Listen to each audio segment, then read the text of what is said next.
Okay, we're going to go ahead and start. My name is Frank Hunt. I'm the chairman of the Watchdog Committee, one of the committees that we have in our group. We also have a legislative committee that works on bills in Tallahassee, and a lot of other things.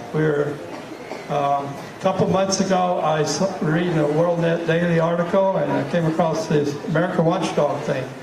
And so I made a few calls, and here they are. So we're excited to have them here to help us get organized, to clean our county up with all these corrupt politicians. That's what we're going to do. So to start off our meeting, we're going to have a prayer and then a pledge.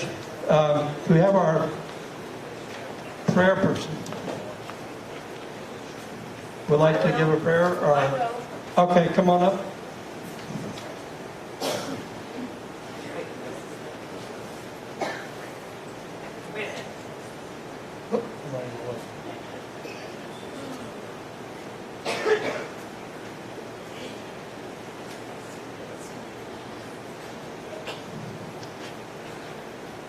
Okay.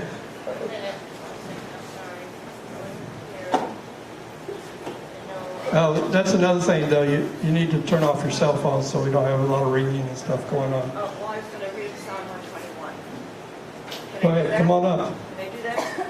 Yeah.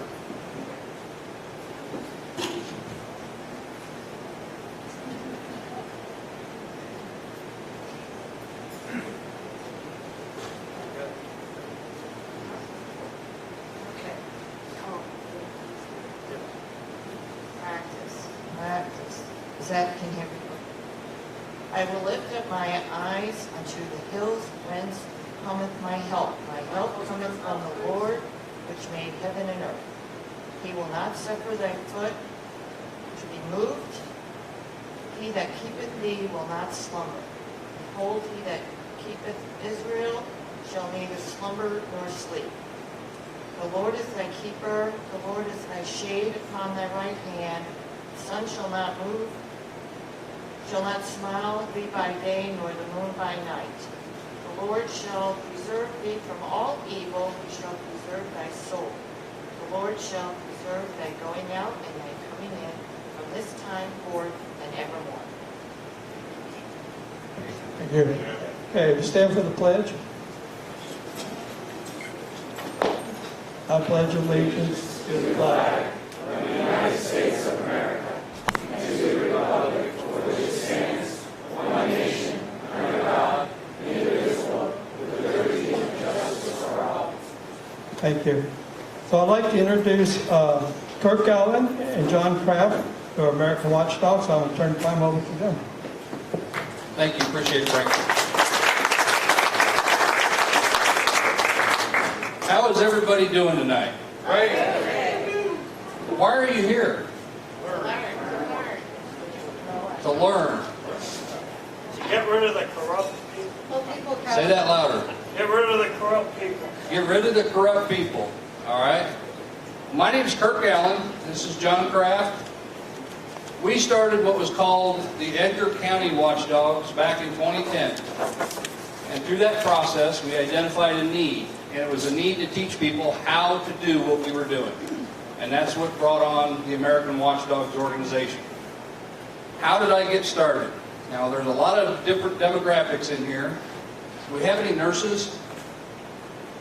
One. Doctors? EMTs? Firefighters? Okay. My background, I retired out of the military. I moved back to family farm. I'm a volunteer fire chief and an EMT. I get a phone call or a page for an 11-day-old baby not breathing. We risk little to save little. We risk a lot to save a lot.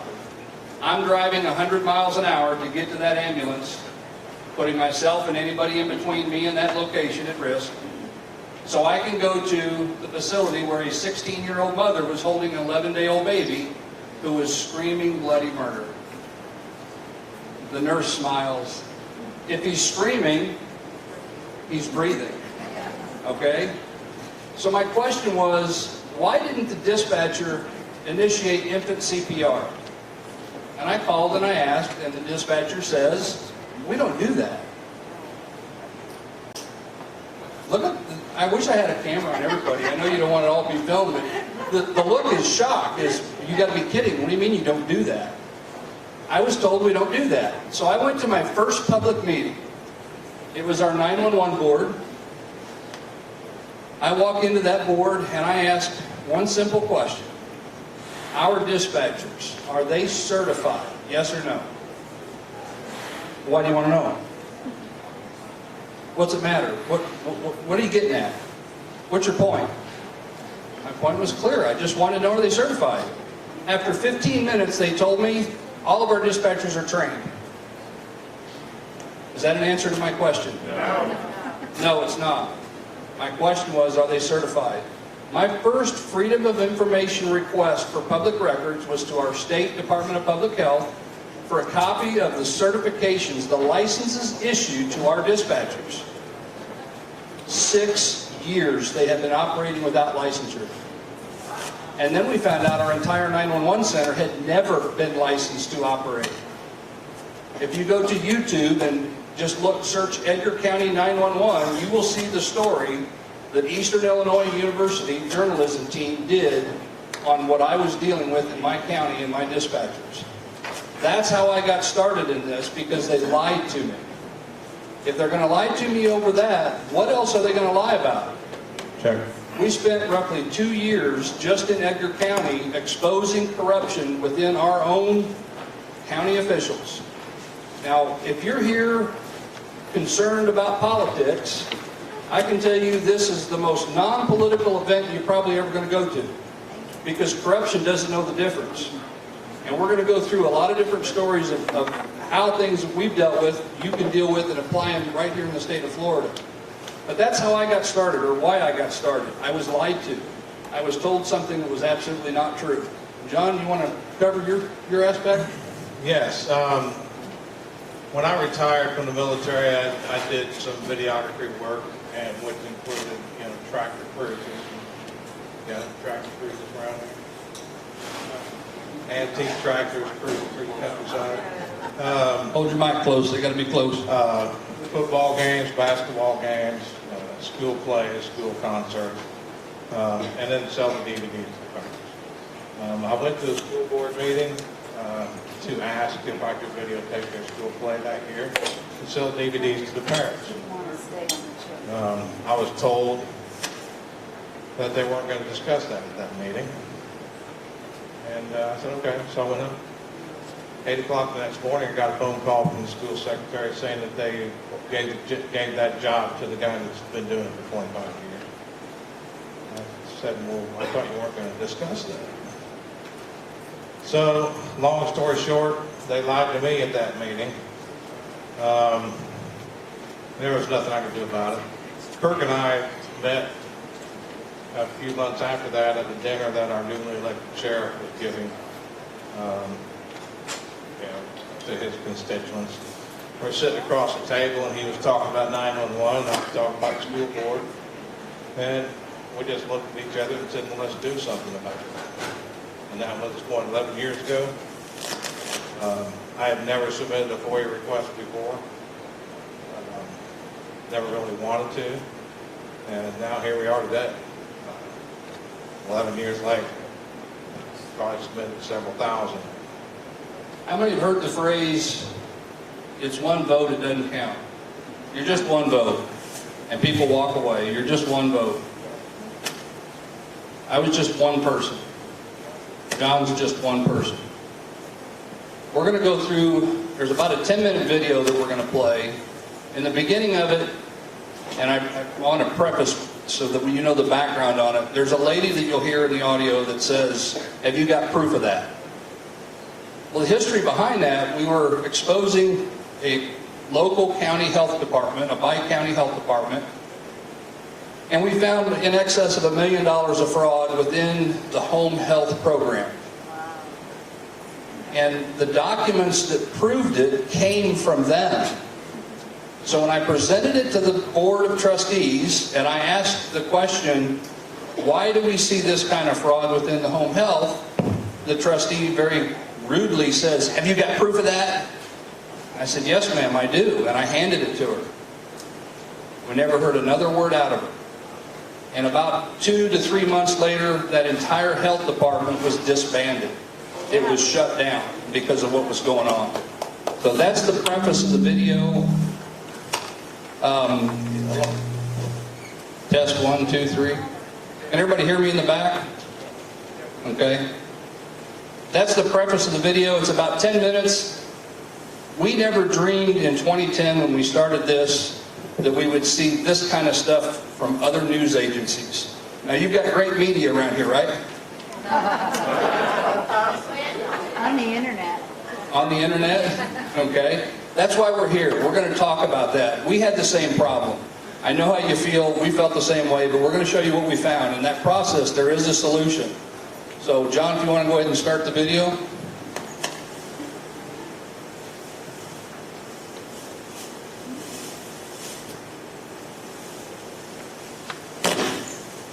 You have to accept.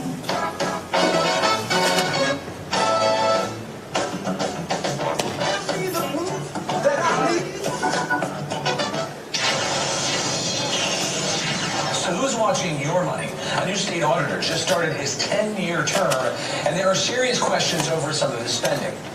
State's top watchdog is Frank Martino, former state rep, Democrat, Ottawa, Illinois, and now auditor, your tax dollar accountability cop. He's the watchdog for those agencies to ensure that they're spending their money the way they're supposed to. Tax dollars. Yes, sir. Kirk Allen with Edgar County Watchdogs, an independent government watchdog, wrote this story. This one's big. This one's big. But as IT reporter Doug Wolf reports, the college is under tight scrutiny now over how it's spending your money.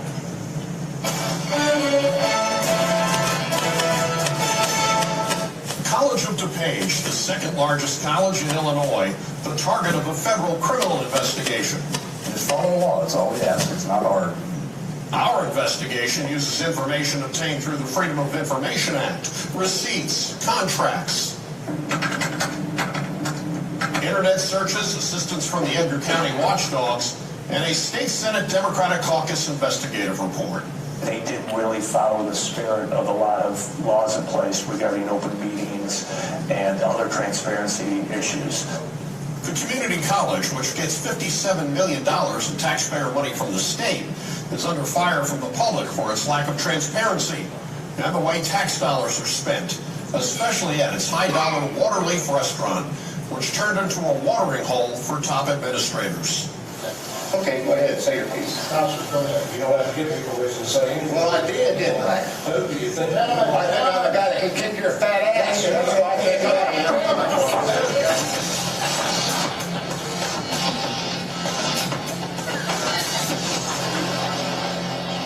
Politicians beating their chests. Because let me switch gears here and go to what some like to refer to as the Chicago way. Inspector General Faisal Khan in the news this week. He shuts his doors.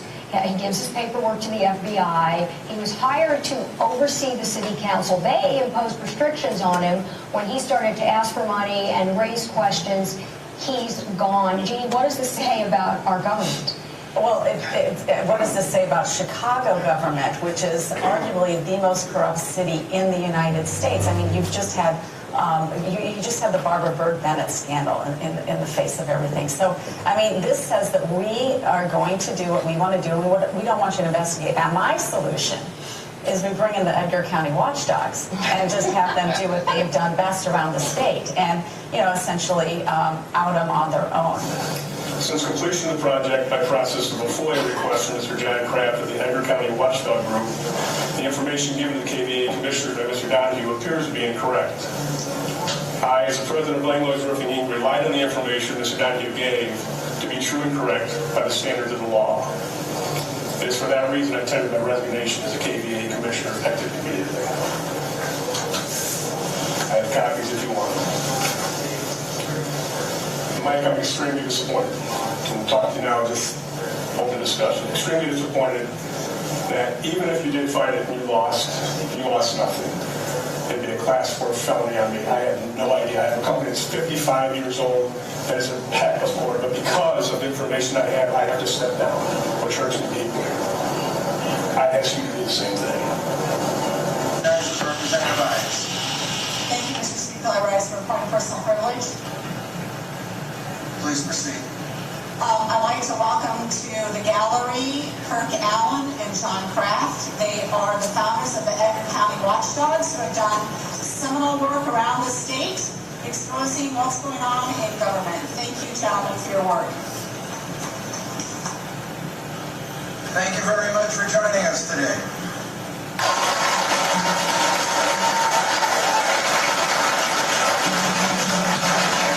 Is it your intention to continue the meeting? Yes. I would ask that the police officers enforce the rule of law.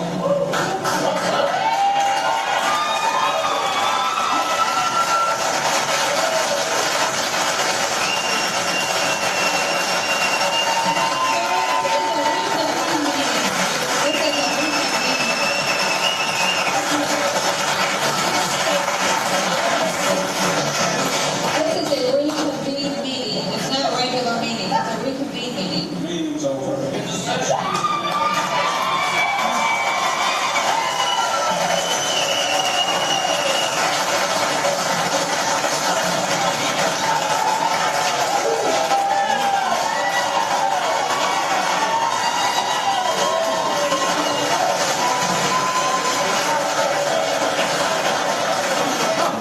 If it comes forward and you didn't take any action, they can be notified because you held a meeting that wasn't legally posted.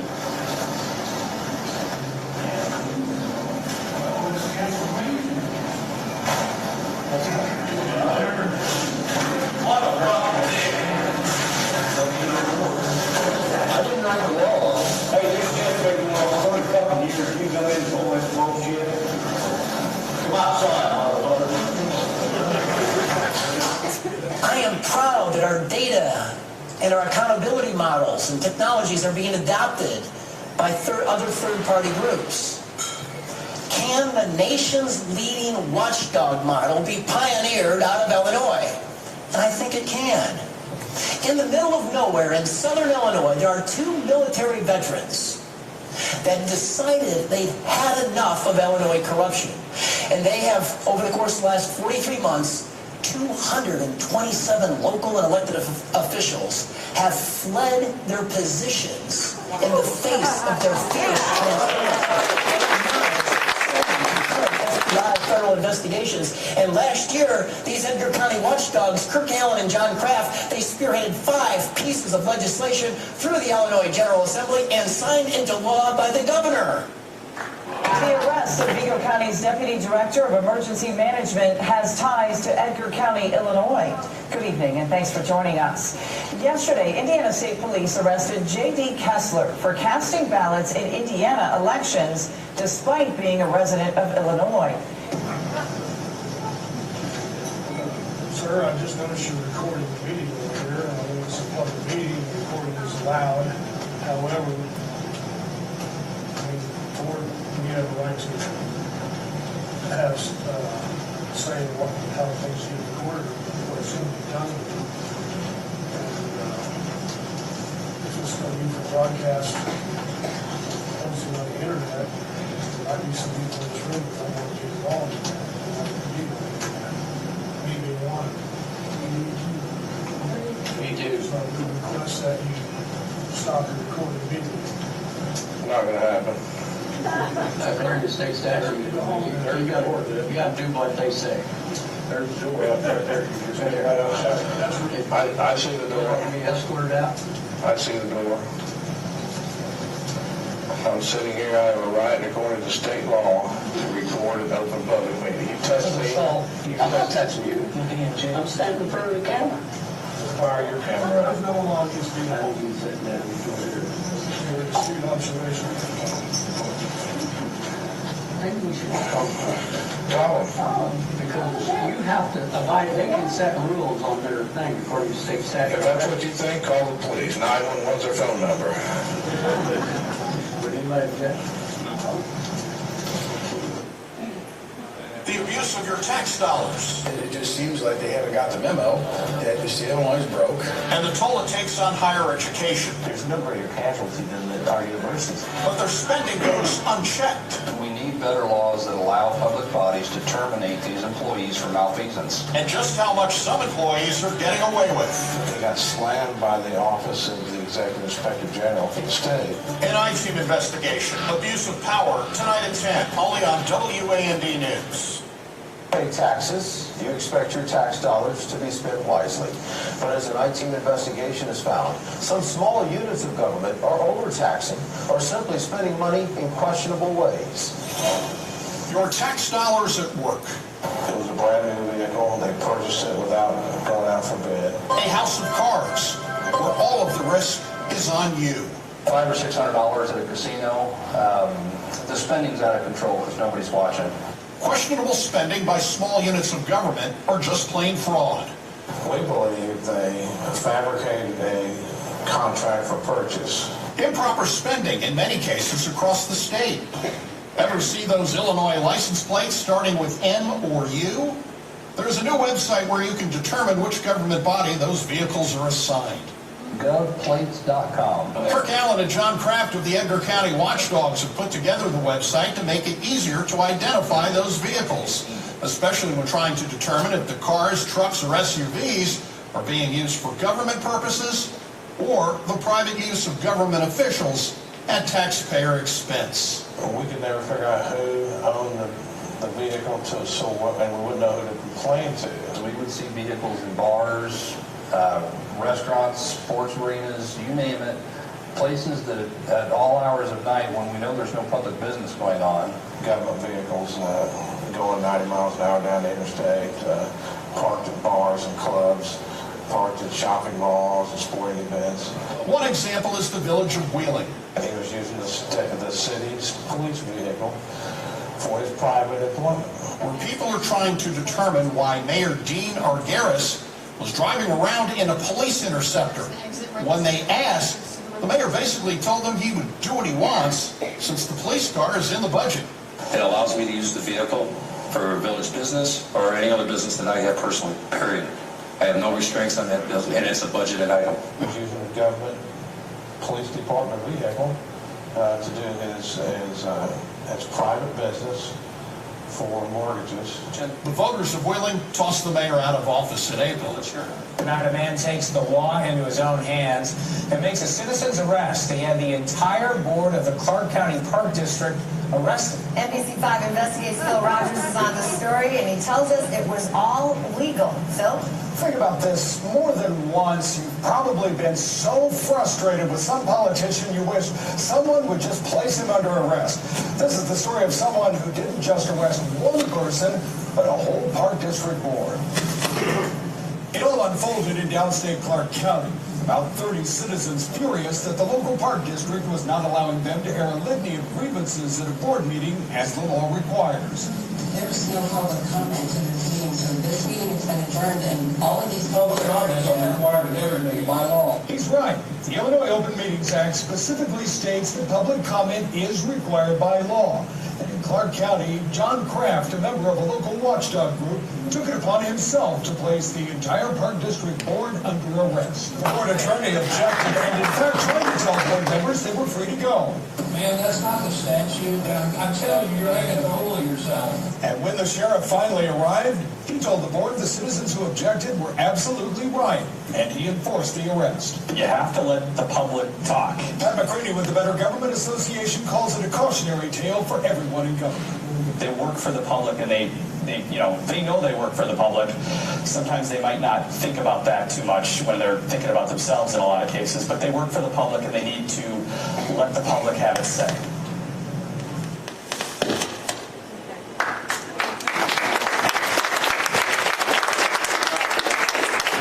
So, I'll give my standard disclaimer. Never do a citizen's arrest on a government body. Ever not do one. Don't do it. It's too much stress. We were right when we did it. We believe if I hadn't have done that, the members of the public that were there would have gotten into a fist fight with the board members out in the parking lot once they got out. So I believe we stopped the fist fight by doing that.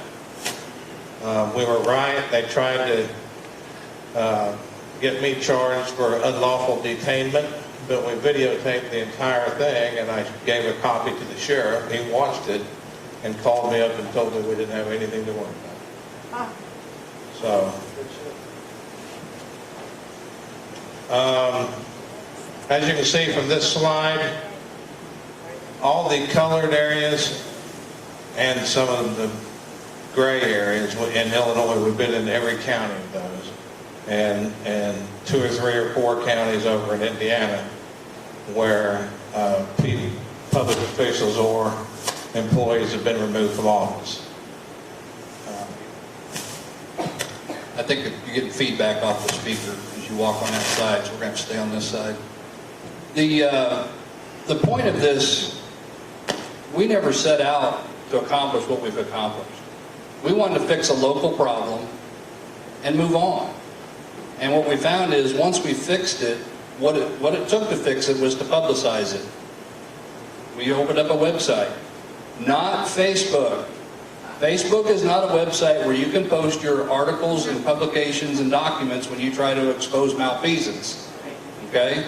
It's a great source to get it out there and shared, but you need to have a designated site. So we opened up a website, and through that process, the number's incorrect. We got 2 more today. We're at 450 officials out of office by being exposed through the model that we're using.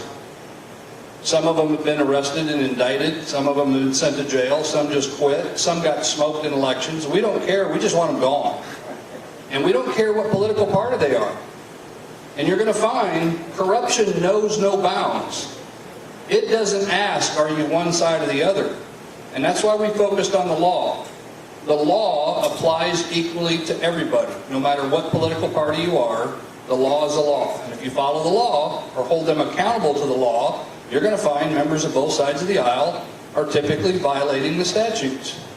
So through this process, that's what we were able to accomplish. We've trained about 1,500 people so far, everywhere from Connecticut to, well, now Florida. Ohio, Indiana, several states.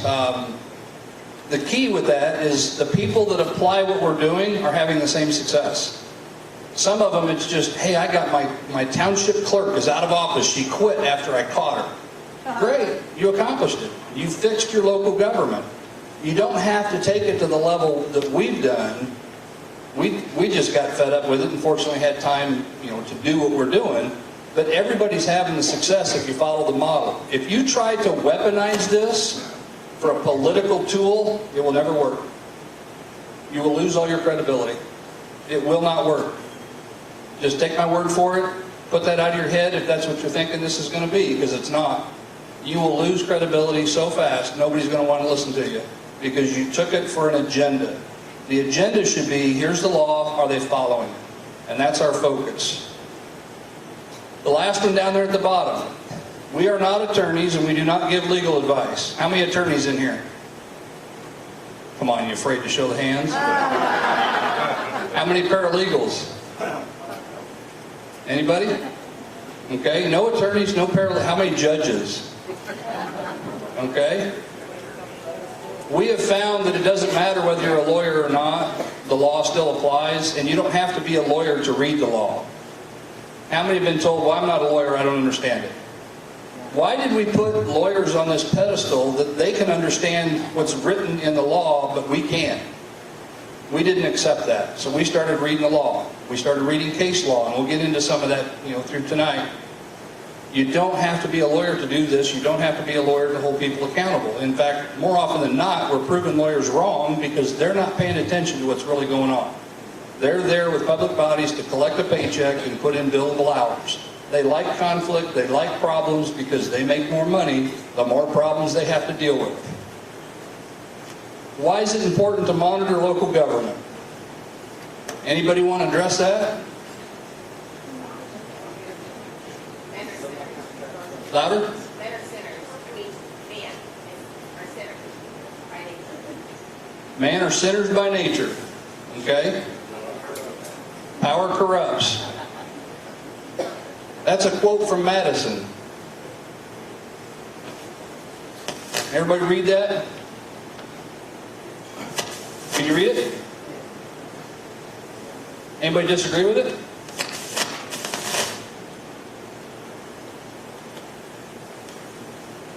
Okay, the next issue is a big reason why you need to monitor your local government. And it's a, what, 2-minute clip? 2-minute clip from Dixon, Illinois.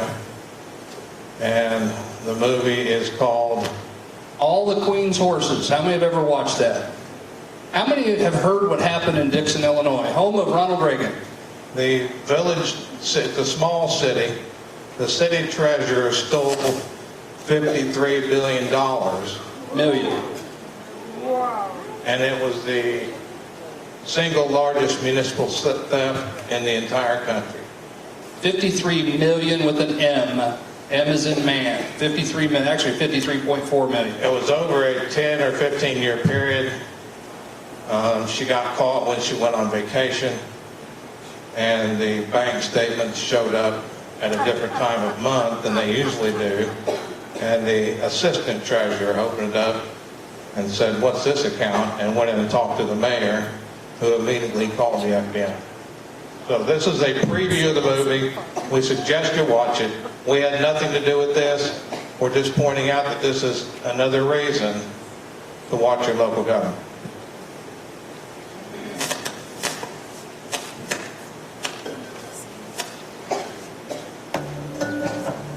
She completely pulled the wool over her town's eyes. Do you think you were just smarter than everybody else, Rita? $53+ million is just unbelievable. She lived quite a life, very different life than what she portrayed here. By day, she's wearing municipal clothes, and by night, she's dripping with jewels and furs. She had this grand, high-stakes horse empire.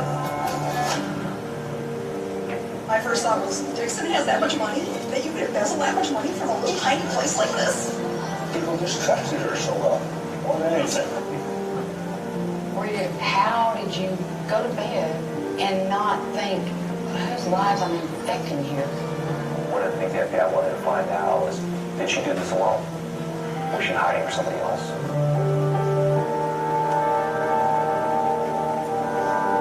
20 years I worked side by side with this woman, and I never knew her. I never really knew her.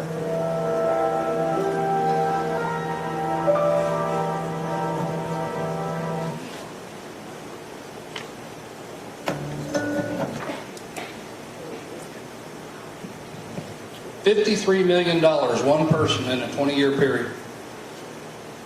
How would that impact your community? Small community. My question was, well, if they didn't miss that money, is that an indicator they were being overtaxed? It's a pretty good indicator. But the level this woman went to, it grew. Started out small, and it grew and grew and grew. She was convicted. She pled guilty. I believe she got, was it 20 years in federal prison over that? Wasn't long enough. No. She, yes ma'am. Were they able to recover any of the money? Yeah, in regards to the recovery, she had purchased show horses. She had an equestrian show horse business with breed mares and studs worth millions. And yes, they recovered a boatload of money. But the important part of it, they recovered $40 million from the auditors because they found the auditors culpable. Yeah. Wow. Yeah. So when we talk, and it's different in every state, but in Illinois, when we go through a government audit, all they're looking for is what comes in and what goes out, does it balance? They don't look to see where did the money go and was it for a legal public purpose. If it wasn't a public purpose, then it's a violation. Our auditors don't look for that. A forensic audit, how many accountants in here? Any CPAs? A forensic audit is going to identify whether those transactions were legal or not. These are just some of the headlines that were published from different things. Chicago Sun-Times, the College of DuPage, we broke that story, but we package everything we have and we share it with all our media.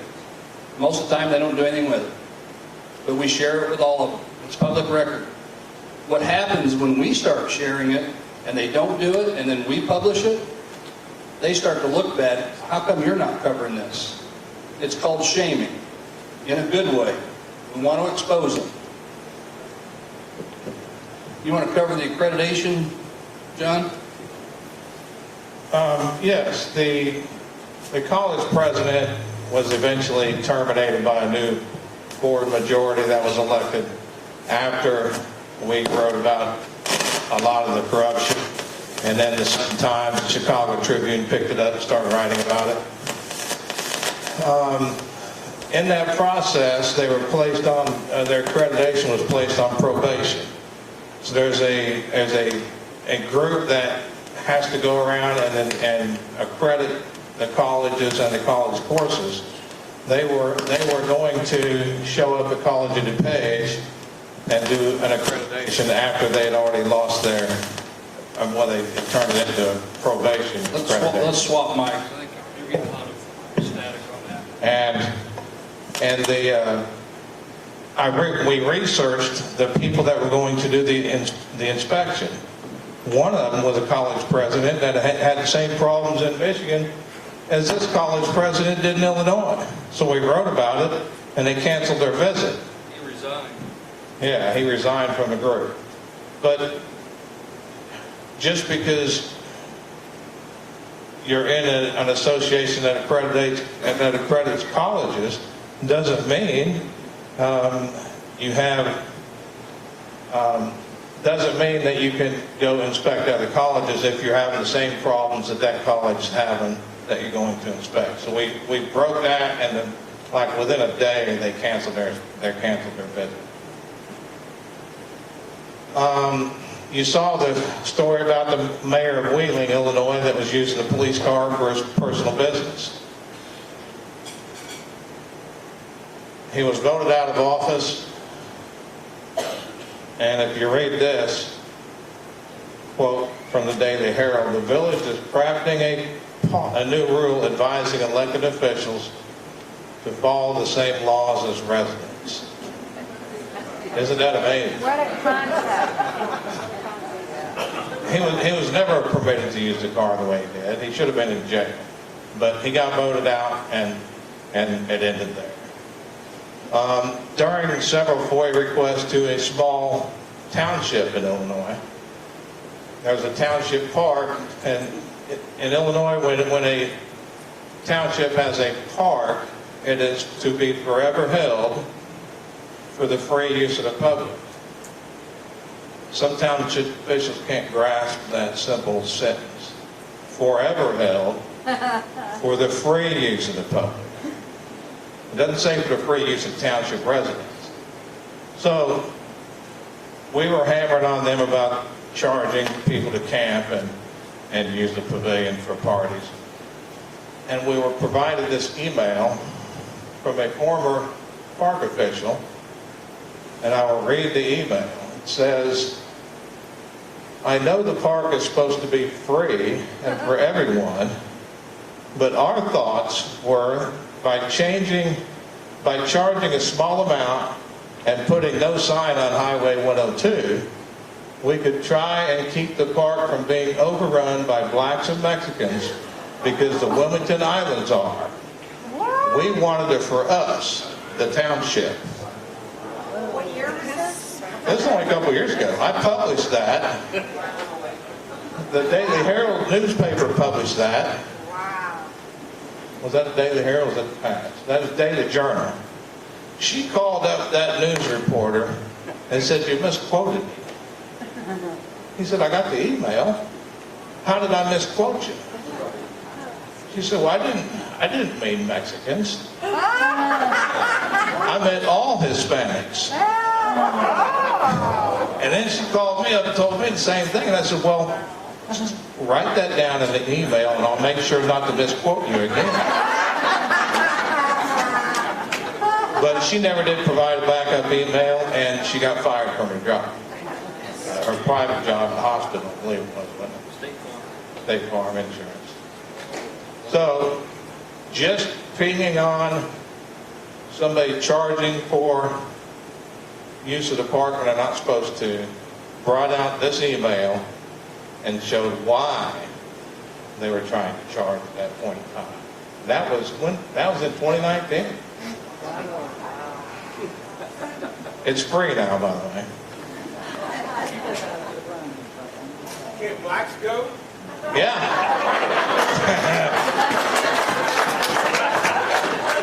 Only now they have a sign at the entrance that says no trespassing. However, it's the sign from a neighborhood watch group, not a government sign. So the average person, I would never listen to a sign like that, but the average resident would drive up and see a no trespassing sign and then turn around and leave. But I read no trespassing, and then whatever neighborhood watch group it was, if I ever go there again, I'm going to go on the other side and I'm going to call that phone number and tell them I'm violating their sign.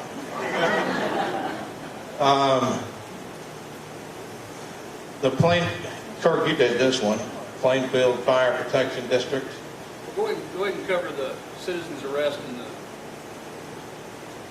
Well, we already covered the citizen's arrest. Don't do it. It was fun. We had backup video the entire time. Nobody shut it off and turned it back on, and with audio.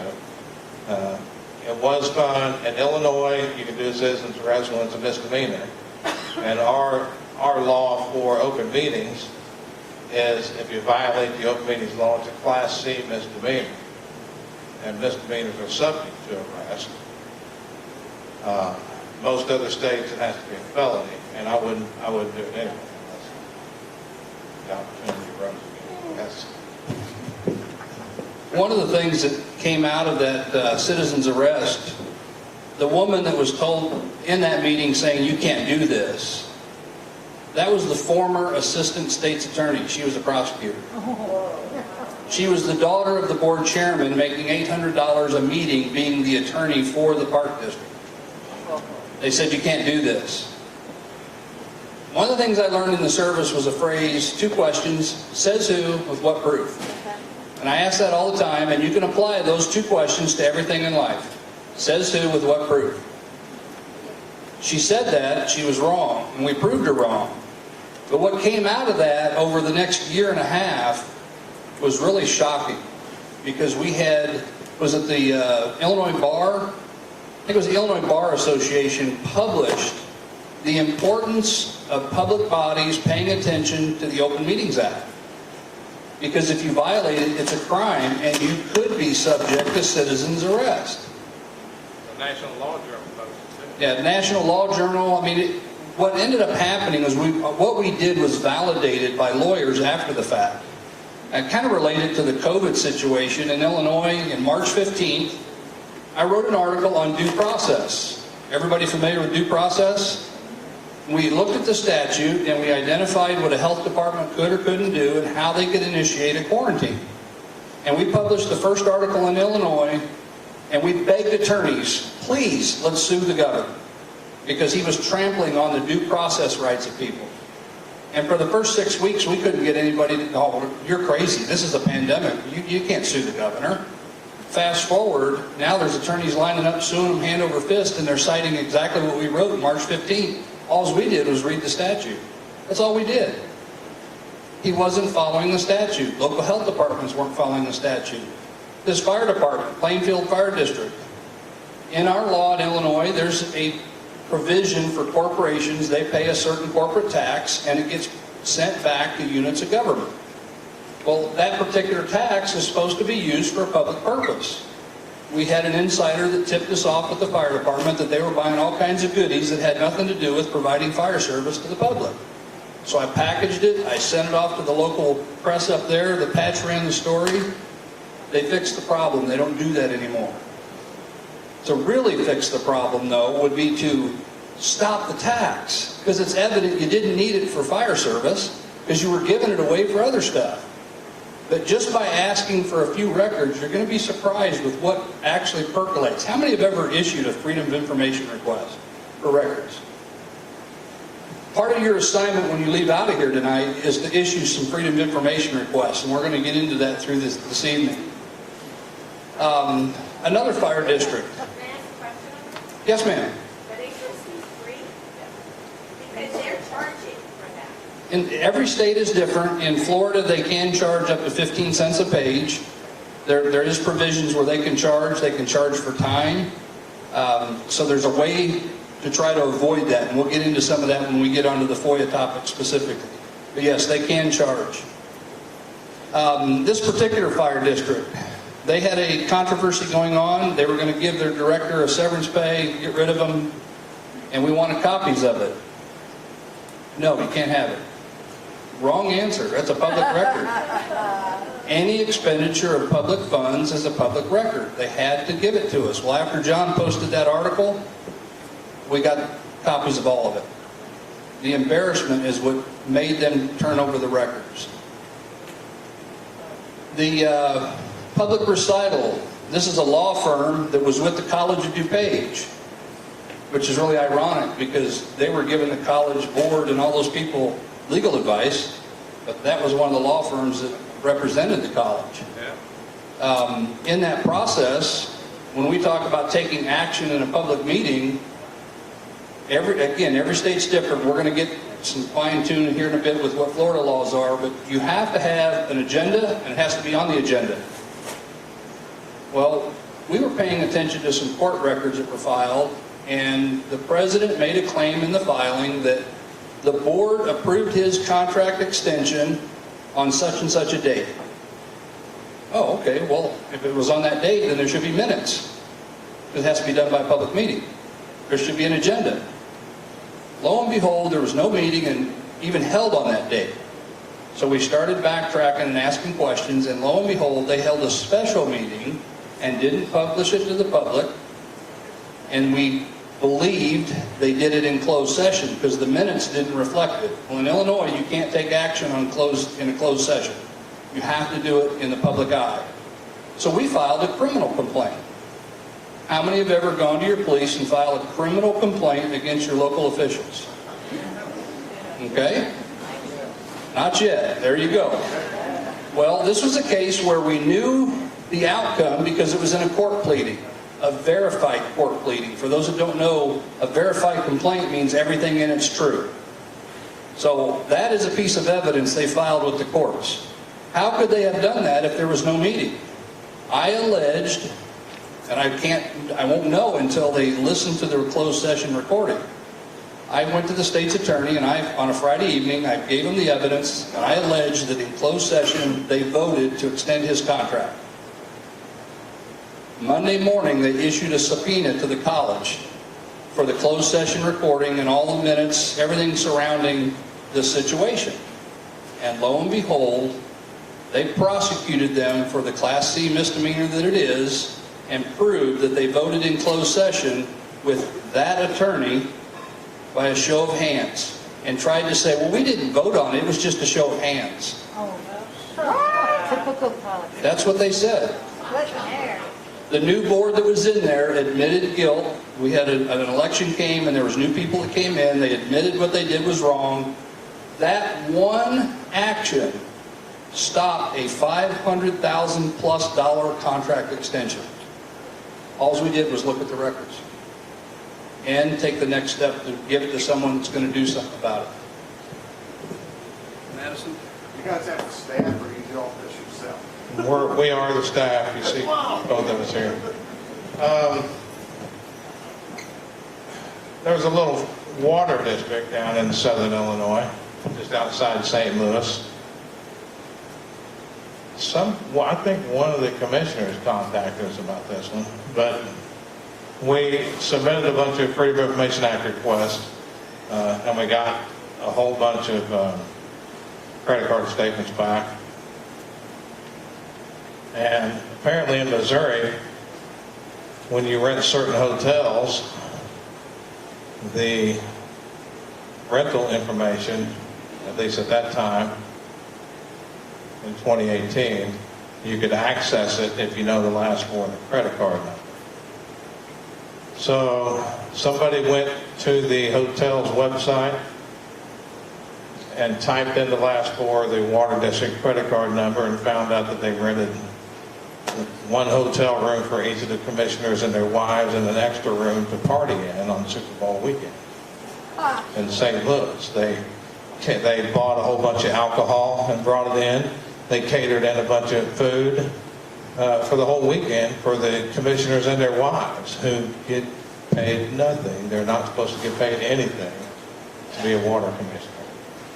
So I went to a county board meeting who was responsible for appointing those board members, and I talked about everything we found in their finances with that one issue.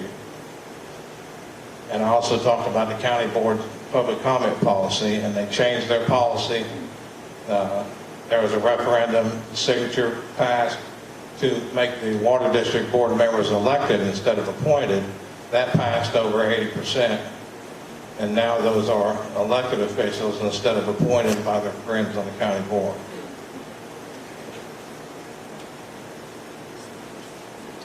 After the majority of our issues with the College of DuPage were finished, the Chicago Tribune did a front page Sunday edition article on us, citing the work at College of DuPage.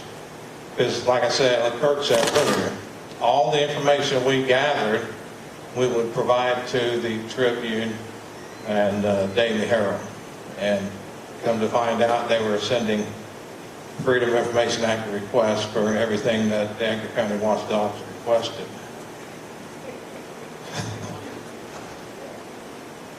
And we're in a student press law center. The college was blocking our emails. And in particular, the emails from our website that would send out an email to everybody that signed up when we published an article. So I requested all the email addresses of all the students. And they claimed, Federal Education Privacy Act. No, that doesn't apply. Because an email address for a college student is public record. The college email addresses, not their private.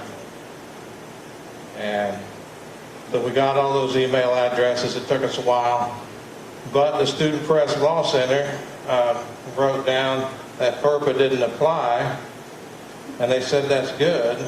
How the AG's office got to that conclusion is even better. There's a long process that we went through to get to that conclusion. It's too long to talk about right now, but if you look at their, go to their website and search it, Illinois FERPA, you can bring up their article. Oh, there you go. In the video clip was a CBS story on our state auditor. Our state auditor is appointed for 10 years. They appointed him, and all I did was read one article in the newspaper, local reporter talking about how Frank Montina was closing down his campaign site because he was a state representative, and he's said something to the effect, he's scrubbing his records, closing it all down, because an auditor can't have any political affiliation. They can't donate, they can't be a member of a party, they have to stay absolutely neutral. But what I saw was he's basically flushing his campaign stuff. Well, campaign records are public records, and they're available online in most states. So I went and captured all of his public records. And I started going through all the expenditures. And I was blown away that this man spent $500,000 of campaign money on all kinds of personal stuff, including $225,000 worth of quote-unquote repairs to Happy Super Service Station with campaign money. That was about a week or two into his term of office. When we ran that story, it went viral.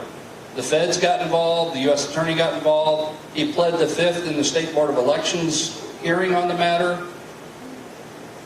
That was in 16. So here we are in 2021. He fought this through the State Board of Elections, insisting, because in Illinois it's about as political as you can get, and the State Board of Elections was half Republican, half Democrat, and it was a 4-4 vote. Even though when the appellate court came back and said you violated the law, you need to issue the fine, they couldn't come to an agreement, so there was no fine issued. So it went to the Supreme Court. And the Supreme Court issued their ruling about 3 or 4 weeks ago, here in the last month, and they confirmed he had spent $225,000 plus in violation of state law, no question. However, on the second half, the other 250-some thousand, there wasn't sufficient evidence to support that charge, so that matter he gets away with. Do you know why there was no evidence to support that charge? He refused to provide it under subpoena, and nobody would prosecute him to force production under the subpoena. But it's all on his D2 records. He reported it to the state. But the long story short, he was our Speaker of the House, number 2. He was the right hand to our Speaker. Been in politics, his dad was in politics, but by looking at one website and downloading his records and writing an article about it, it led to him pleading the fifth. It led to criminal investigations.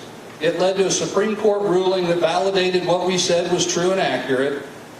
And we believe the reason he hasn't been indicted, and I say we believe because the feds never talk about it, we believe he's got an immunity deal. Because we're seeing our Speaker of the House has been named in a RICO case. He is now out of office, as are numerous other senators and state reps that have been indicted in Illinois. And we believe it's because he was in the know and he blew the whistle to keep his butt out of jail. I can't prove that, but that's what we believe based on the history of what we've seen.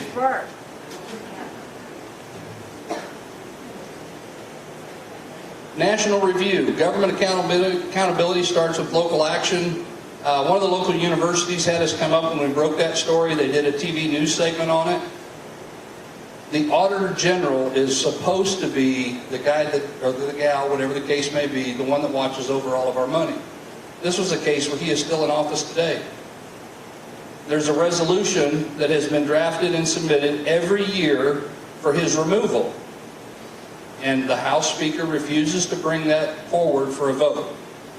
But that's our Auditor General, Frank Montino. Daily Herald. Naperville, Illinois, paying bills, late paying bills you can't serve. In Illinois, we have an interesting law, and again, your laws are going to be different, and this is why as we get into the OMA and FOIA that we're going to target specifically here in a few minutes. There's things in there that most public officials don't even know.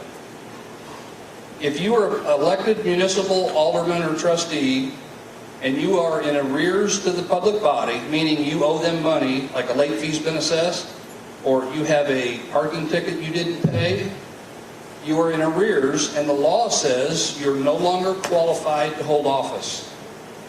Bye, you're done, it's not negotiable.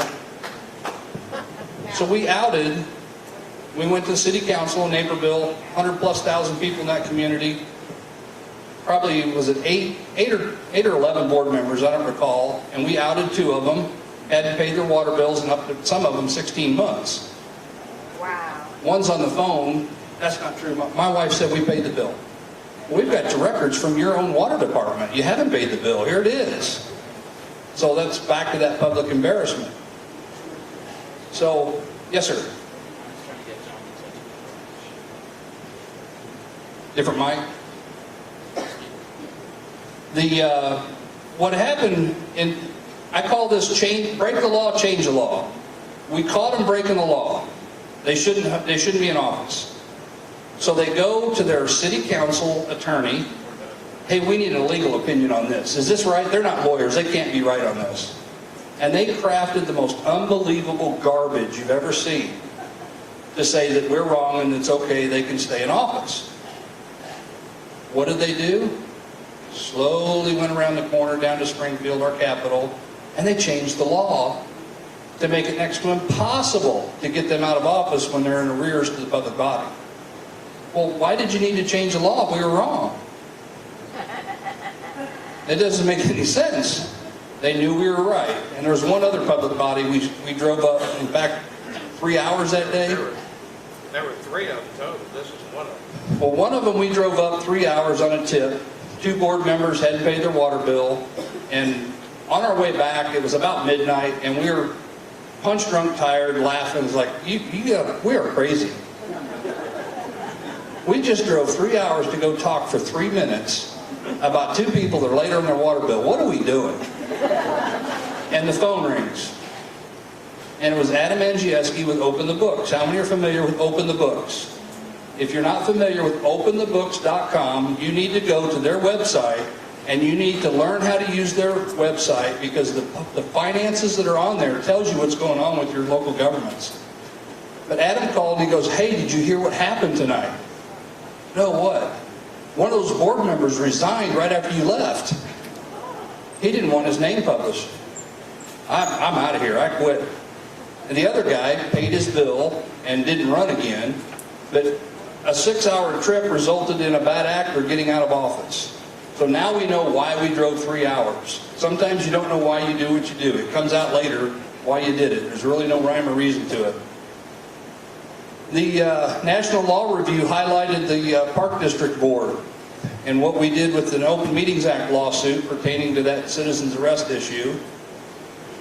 How many have been to a public meeting and you challenge what they say? Or how many have spoken at a public meeting? Okay? How many of you know your elected officials? When I say know, that's a key word. Not just, oh yeah, that's so-and-so. How many of you have a relationship with them that you know them? Okay? It's important to get to know the elected officials no matter who they are, because your pursuit is one thing: compliance with the law.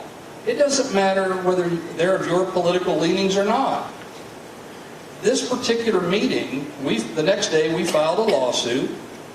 We go to court, and the judge in that circuit court handed us our butt.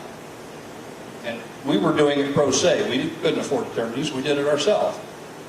So in that process, after the hearing, one of the board members comes up and he says, "Hey, you need to know what they said in closed session."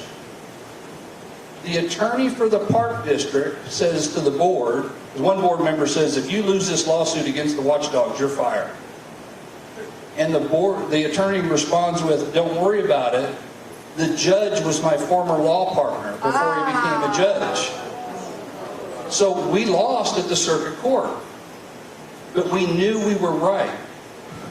We took it to the appellate court. When we got to the appellate court and this woman had her chance to speak, she says, "Your Honors, I really don't have a whole lot to say." And she was interrupted by the chief judge of that 3-judge panel and said, "Much like your agenda?" Because they didn't have a proper agenda, and what they did was insufficient to let the public know the action they were actually taking. The court overturned the lower court's ruling. We won a 3-0 case, and that judge resigned 2 weeks after the ruling. So we never dreamed that was going to come out of a simple go to a public meeting to see what they were going to do that night. And I want to, just real quick, back to Martino, I want to emphasize, you don't have to put the slide up. I'll pass this here in just a second. I don't want to forget this. Battery chargers. How many felt gut punched after the last 5 elections? Last 2 elections. Okay? What do you do to charge your batteries? Plug them in. You personally, you felt gut punched. What do you do to get back in the game? Come to meetings, take action. What kind of action do you take? I've been to a couple meetings speaking up and calling out elected officials. Go to a couple meetings, speak up, call them out. We found a way to charge our batteries. We fixed some stuff locally. And when we published that information, neighboring counties said, "Could you help us?" You would not believe the joy it brings to be able to go into a neutral turf. They don't know me. The public officials don't know me, but I'm there to help somebody, and when we fix a problem, that's how we get our batteries charged. When we started this, we didn't have attorneys. We couldn't afford attorneys. Still can't really afford them. Can anybody afford attorneys? What's that? Crooks. We have found a few good ones, believe it or not. Well, anyway, Frank Montino is our Auditor General, and when this process was going down with him, I had an email from 2 state reps back to build relationships. You need to build relationships with your elected officials. Relationships that are based on compliance with the law and fixing the law for the problems we're facing. I get 2 emails and they had attachments, and it was communication with our Auditor General. And I said, I got it from one source. I know it's valid, so I submitted a Freedom of Information request to Frank Montino, Auditor General of the state of Illinois. You know what I got back? 6,000 plus documents. I was only looking for 2 particular communications. What are lawyers good at? Burying you in documents. I went through 6,000 pages twice, because I had to be right. And he didn't give it to me. So I drafted a FOIA lawsuit and filed it in my circuit court, and I went in front of our judge in a pro se lawsuit, and I printed, they did it electronically, I printed every document. I had 5 binders, so when he got served all the documents he gave me in paper form. When they answered the complaint, he admitted to violating item number 10 on their answer. They admitted to violating FOIA. Now, if that's not enough to get your Auditor General out of office, I don't know what is. The guy violated the public records laws, and he's still in there. There are some things you can't fix, but what we have done is establish that simplistic process. You got to have fun when you're doing this or you go crazy. So how do you have fun? How many Perry Mason viewers in here? There you go. We walk into court. The Assistant Attorney General, at that time was, I believe she was the number 2 to our State Attorney General, was representing the Auditor General. We walk into court and I've got a banker box full of paper. And I set it down on the table. Boom. And on the side of the box it had FBI wiretaps written on it. It had search warrants, subpoena. We wrote all kinds of stuff on the side of the box. And we had fun with this. And in that process, we had 2 guys in the front row in dark suits, white shirt, glasses, that sat there and said nothing the whole time. This poor gal looked at that box, she looked at the judge, she looked back at the box. She could not focus for anything. And I had requested a default judgment because they hadn't answered the complaint. And he says, well, I'm leaning towards granting it unless the state is ready to proceed. Well, Your Honor, I'm not prepared to deal with wiretaps and subpoenas. And he says, what are you talking about? Because the judge couldn't see the side of the box. 3 hours, my first pro se case, 3 hours, and we got the records.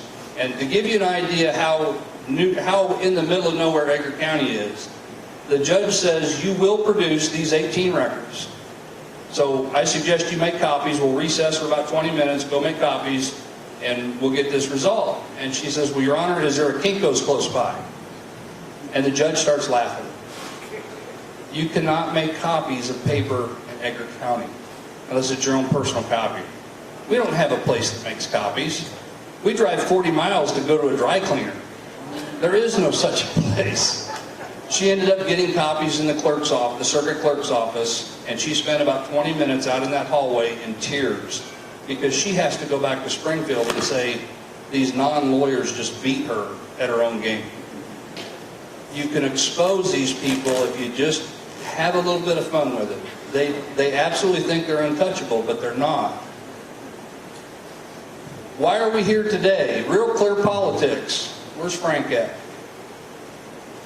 Where's he at? There he is back there. I think you were the first to contact me after that article ran in Real Clear Politics. We were in St. Louis doing a seminar very similar to this, and Real Clear had a reporter that flew out there and videotaped what we were doing and wrote this particular article.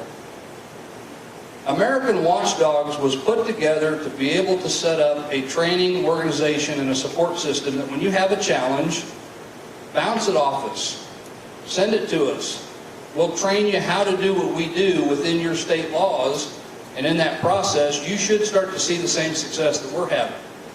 Now, if it's just local, hey, you go fix your school board. You go fix whatever that little minor issue is, or you can take it to the next level. That's entirely up to you. But that's why we're here today, is because of one article.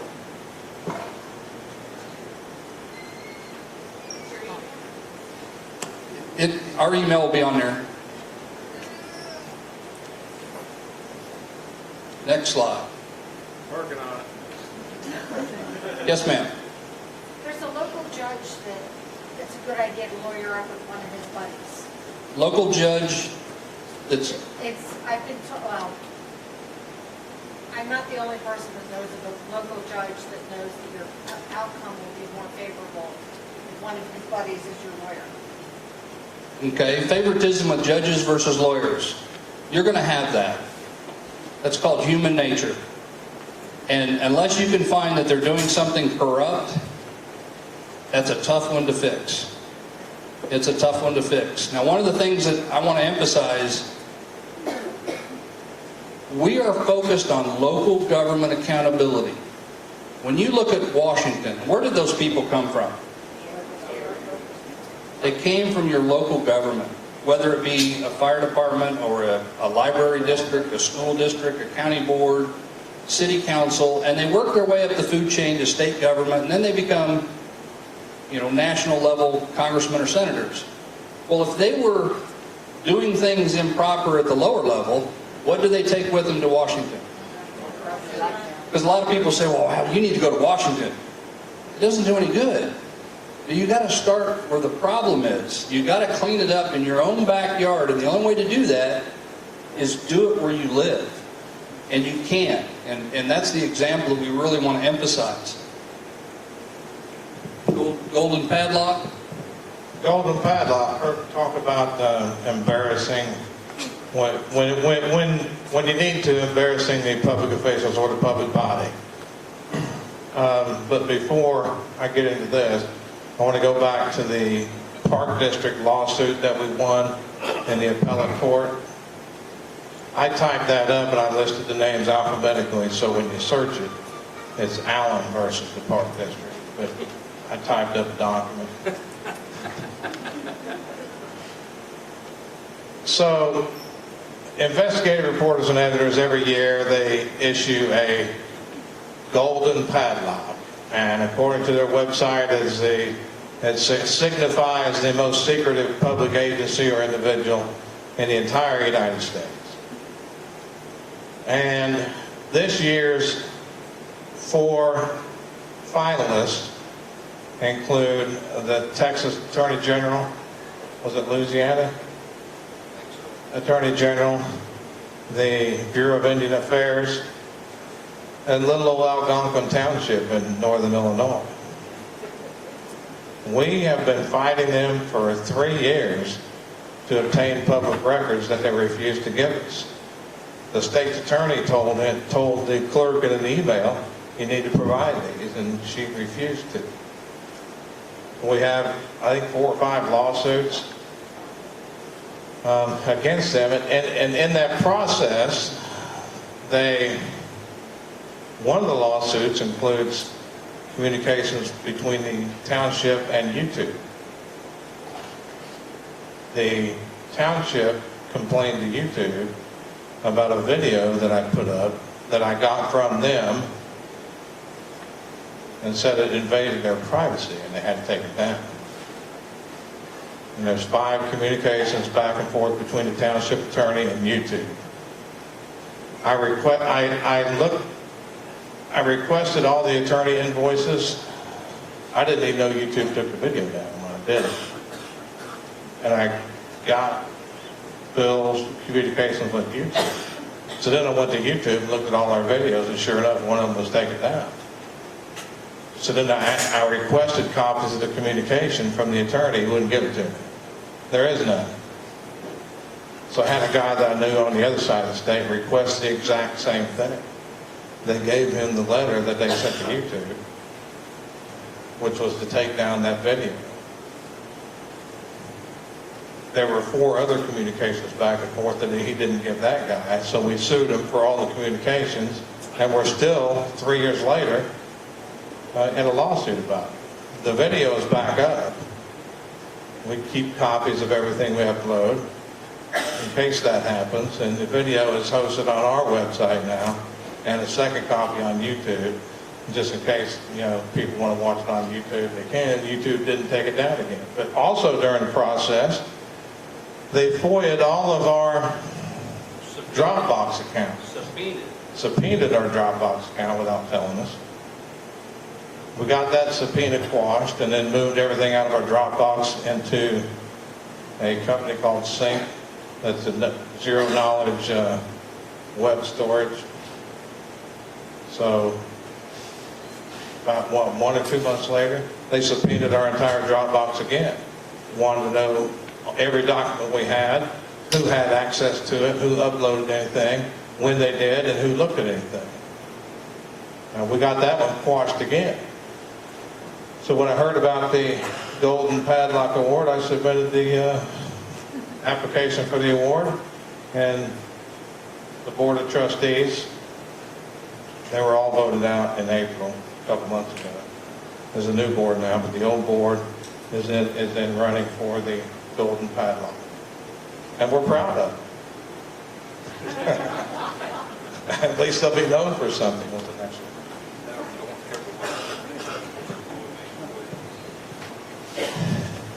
He had mentioned that YouTube took it down. How many have been in Facebook jail? Oh, I have. Okay. I don't got up there. Well, the reason we emphasize you need your own website is you control it. You can control what is or isn't going to go up or down. We've had public bodies say, you have to take that video down because it's bullying. We're in a public meeting. Okay? How many vets in here? You guys understand the First Amendment? Okay? When these public bodies do those type of things, that's non-transparent. They're not there to represent the people. They're there because when they do those kind of things, they're trying to control some type of narrative. We've had them, everybody knows how you can get stuff off Facebook. I mean, complain enough, next thing you know it's gone. YouTube will strip stuff if they get enough complaints about it. We've fought that battle. You have to have your own website. We've had library districts. Now, you've got some special districts here in Florida. I don't recall seeing library districts. But we had a library district that the attorney has mastered how to make money. And he routinely denies FOIA requests and adopts policies for open meetings that violate the law. The public body gets sued, and he made in 1 year $218,000. That's a racket. And I told him in a meeting, man, my hat's off to you, dude. You figured out how to make a fortune on the backs of the taxpayer.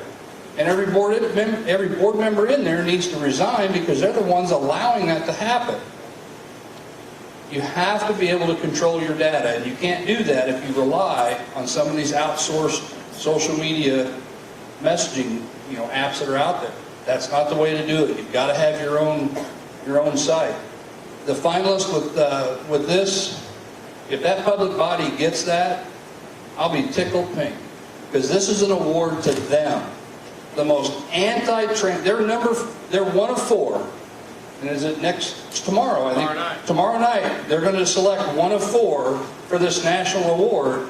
And I hope and pray it's this public body will be labeled the most anti-transparent unit of government in the entire United States. And they just happened to be in Northern Illinois. We went to the office one day, and in our mailbox was a USB drive. Remember when I talked about building relationships? There's good people in government. They have no outlet. They can't rely on local media. They can't rely on taking it to their boss. They're afraid of the repercussions. There's people that probably didn't come here tonight in fear of repercussions if somebody found out they came to a watchdog meeting. Well, guess what? We have outed just as many Democrats as we have Republicans.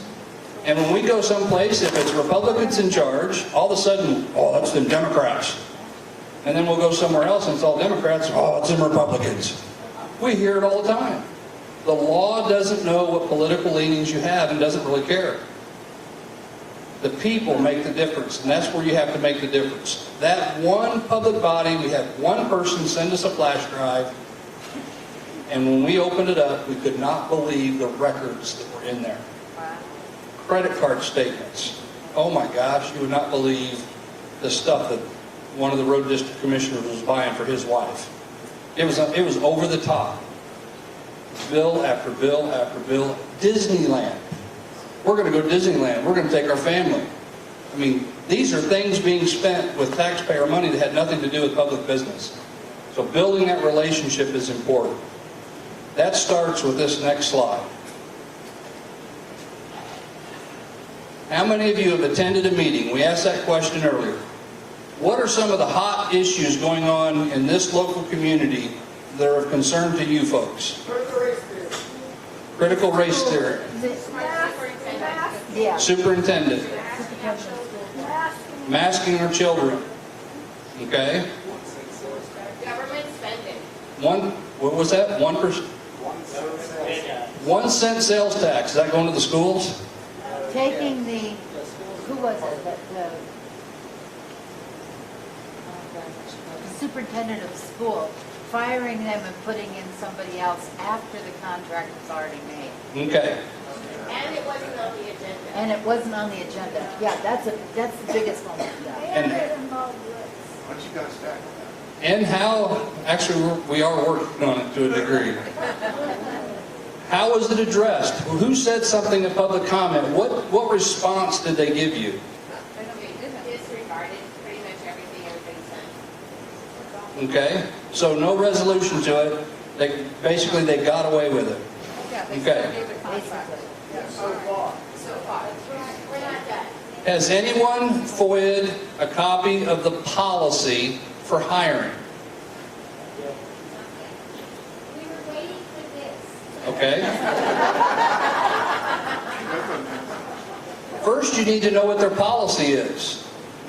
What is their hiring policy? Because you may say the way they did it was wrong.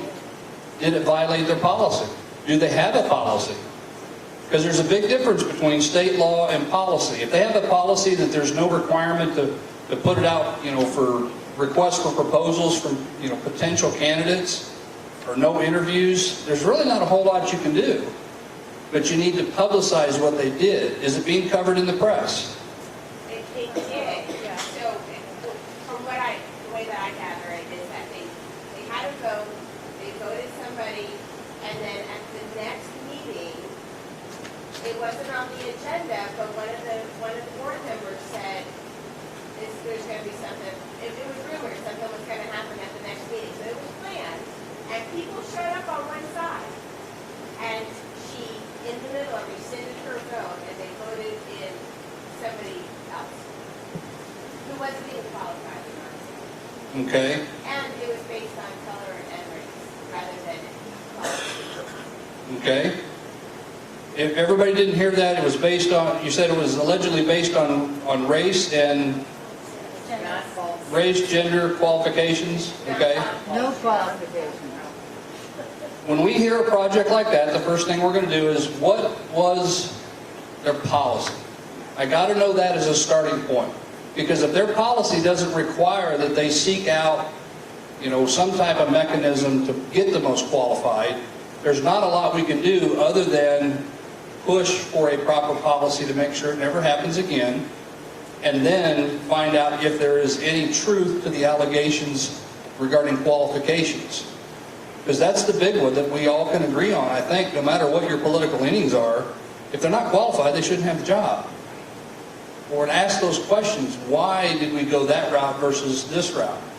What was that process? We've seen public bodies where the superintendent was basically dating one of the board members. and they were going to give him a $40,000 raise. We got to stop. But it took people being exposed to it, and it started with relationships. Now, you had mentioned you had heard something was going to happen at that meeting. No, from what I had been rumored, somebody said something, and that's how half the people knew. Somebody said something, so that's how half the people knew. That relationship starts with positive communication with those members. We got to get that relationship established. You got to go to the meetings regularly. Barbara Bird Bennett. How many have ever heard that name? Barbara Bird Bennett was a mom who went to school board meetings in Chicago School District. And I think it was 2 years ago this indictment came down. But she went to every meeting, and she knew, is it on the agenda? She heard the same thing over and over. They'd go through their normal motions. And something hit that she heard. It was about a bid or a contract that was being awarded. She's like, that's not right. And she went home and she wrote about it on her blog. And then she contacted a few folks. And next thing you know, the feds are involved. And it was a multi-million-dollar no-bid scandal, bribery, kickback deal. And that woman was prosecuted and has gone to jail over it. That was one woman who went to a meeting, every meeting, month after month after month after month. Do you videotape your meetings? Always videotape them. Online. Oh, they're all, They video them and put them online. okay. They videotape them and put them online. They can edit. Do they edit them before? They put them online. Yeah, And they live stream it. they live stream it. So it's on, they control it, right? Yeah. Okay, unless you capture it, they're in charge. We're in a lawsuit right now with our local 911. Can you believe it? Here we are 11 years later, we had to sue our own sheriff again.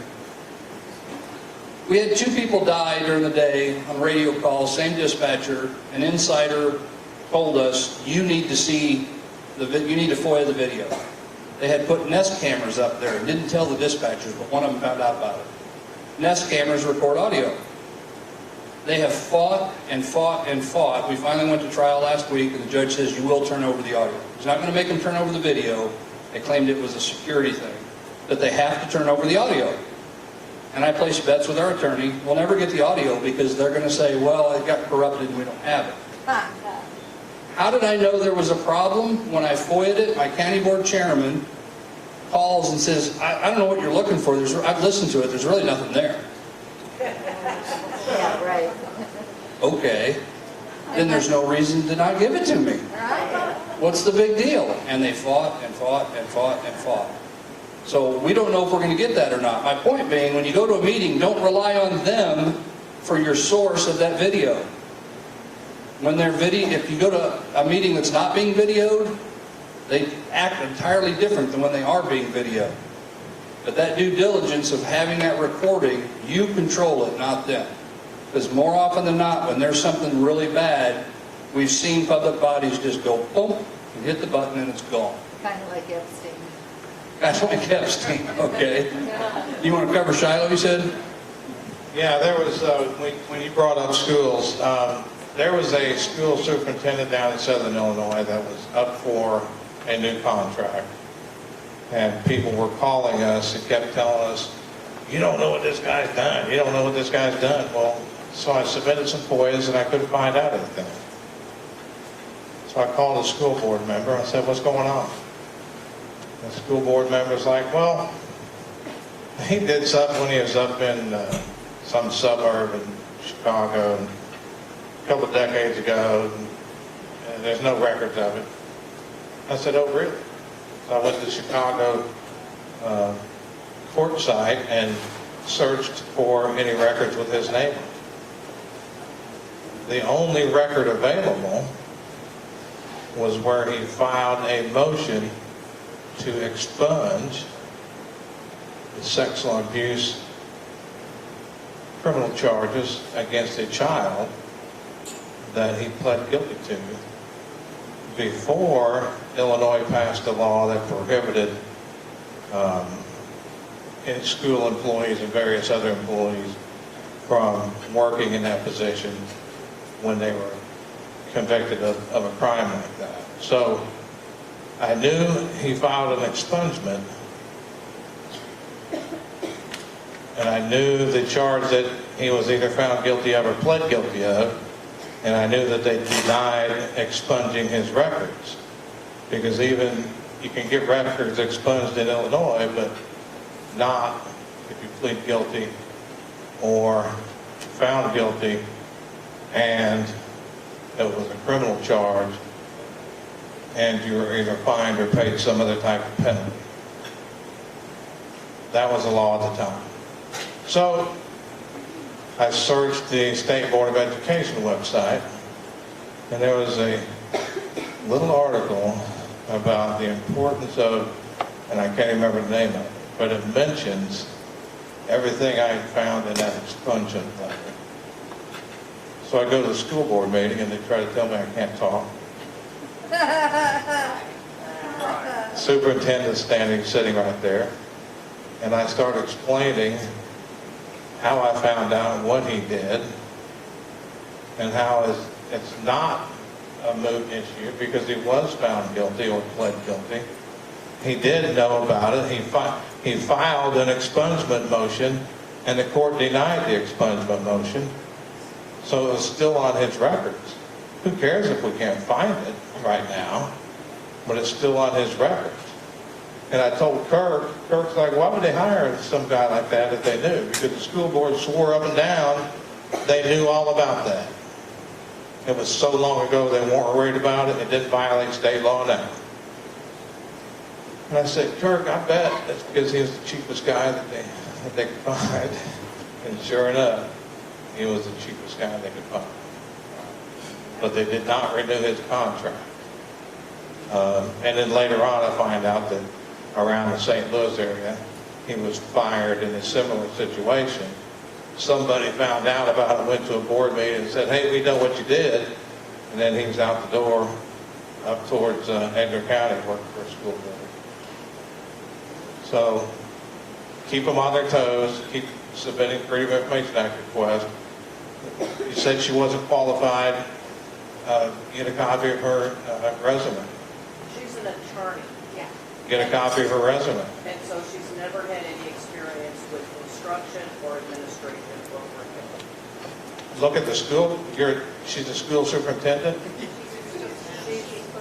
Incoming. Does the school code require any education? I believe ours requires an education degree. And 2 years as principal. And experience as a principal, yeah.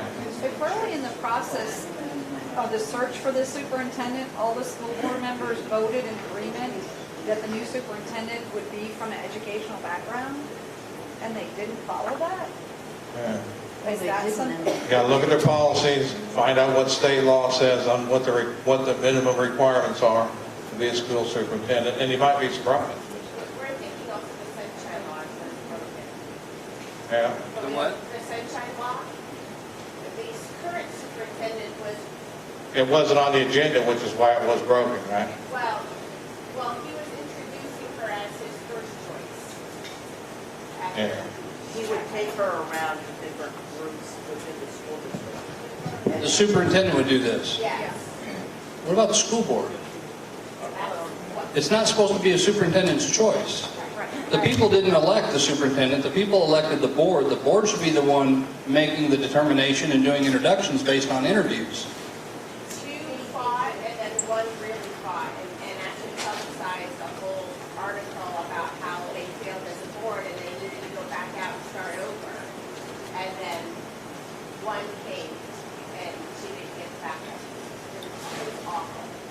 Well, and that's where we go to school board meetings, and typically, and I haven't been to a school board meeting in Florida, but I'm going to guess it's the same way based on what you just told me. The school board superintendent is there all the time. That's his full-time gig. That's his kingdom. Okay? Or so he thinks. He tells the school board what we're going to do. He sets the agenda. He basically runs it. We go into a meeting and we see school superintendents running the meeting. And we will politely say, excuse me, I need you to be quiet so I can hear the board and the board president run this meeting. Is that okay with you? Okay, so your board's running it. That's a huge plus. Because a lot of places, and I'm glad you are here, but I would bet you'll find there are some school districts throughout the state, because we've found them in multiple states, where the superintendent does everything, and since you're only here 1 day a month, or 2 day, whatever the meeting schedule is, this is the expert, and they're going to dictate what you do. Well, we hold them in check with that. They're not in charge, the public body is. One member got pressure into changing the vote. Will she speak? If we were to contact her, would she talk to us? Make sure you get us that information. But start with the policy. See what kind of policy they have. As far as the night that they took action, was it on the agenda? Was it proper action? There's ways to attack it if it wasn't proper. So it's back to finding out exactly those key things. The person that took the job, if they're not qualified, you have to expose why they're not qualified. In Illinois, you have to have 2 years as a principal in order to take a superintendent position. Every state's going to be different. In your educational statute, it'll outline whether there is or isn't criteria for that. When we speak at a public meeting, a lot of times we're speaking for the purpose of setting a trap.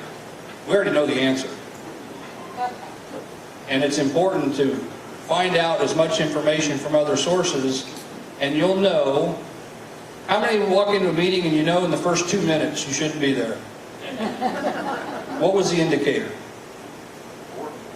Boredom? Reactions from others. Reaction from others.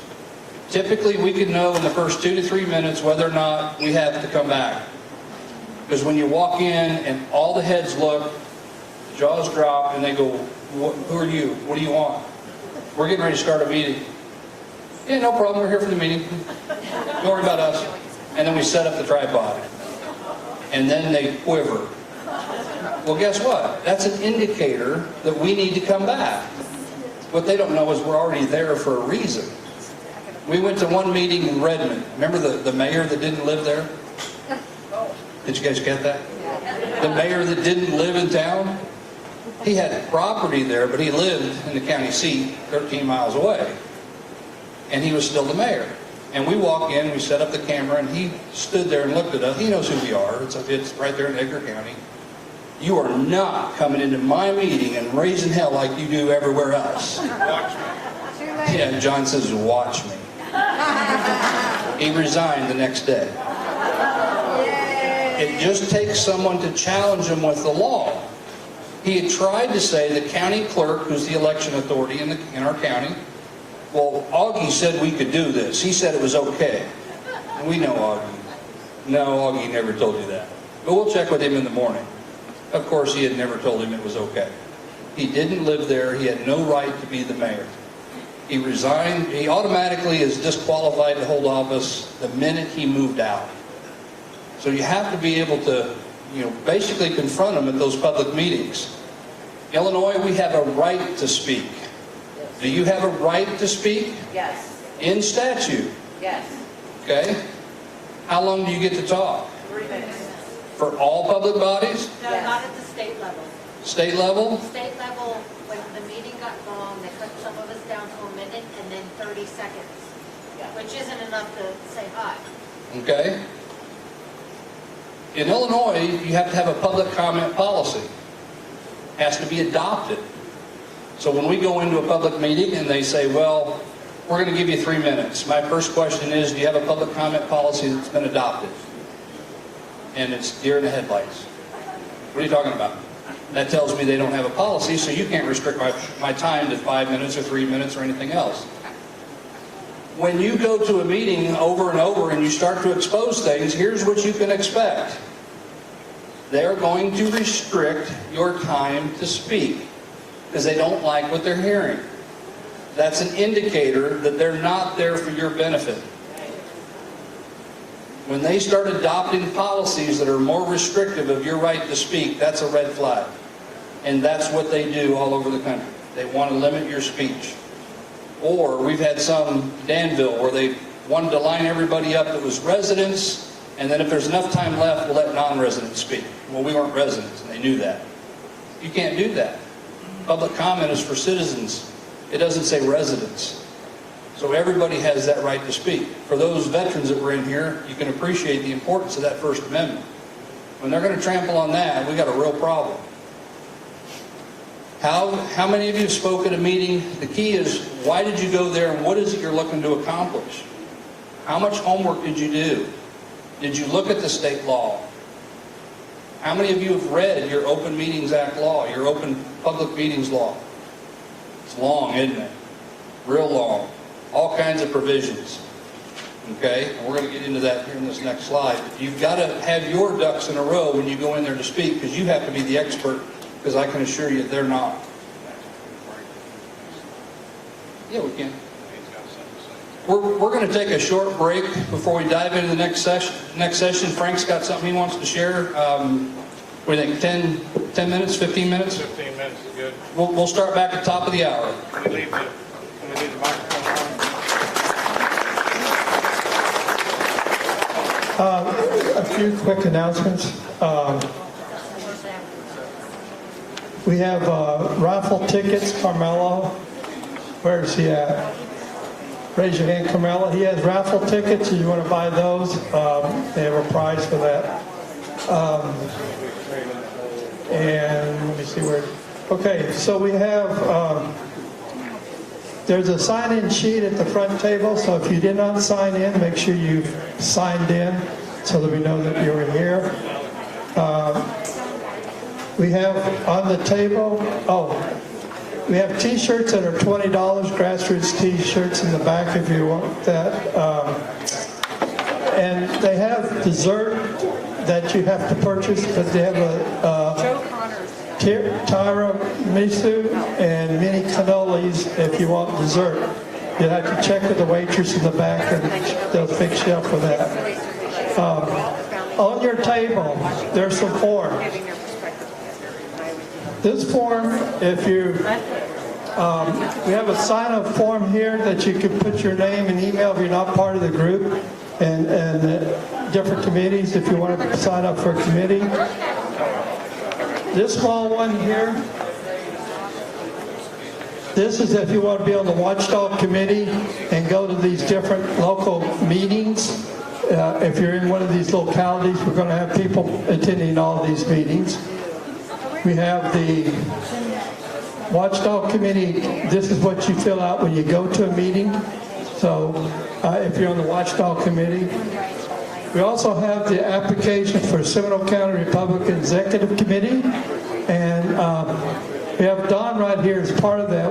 When is the meeting this week? Thursday. Okay, Thursday, 7 o'clock, committee room in Oviedo Mall. That's the Seminole County Republican Executive Committee. And as I mentioned, we have Karen back here. That was for the other stuff, but for the application, if you want to become a Republican part of the party, help us turn this district back to red. Let's turn it back to red. Yeah. Okay. So if anyone's interested in registering, we have forms. Carmelo has forms. I've got forms. Also, Christine has forms as well as Robin. So just raise your hand if you'd like to register, and we'll get it out to you. All right, thank you. Let's take a break. Register for what? Register for the Seminole County Republican Executive. So you're part of the committee. And we have a notary back here. We're all set. So that's still recording, so whatever you're saying there.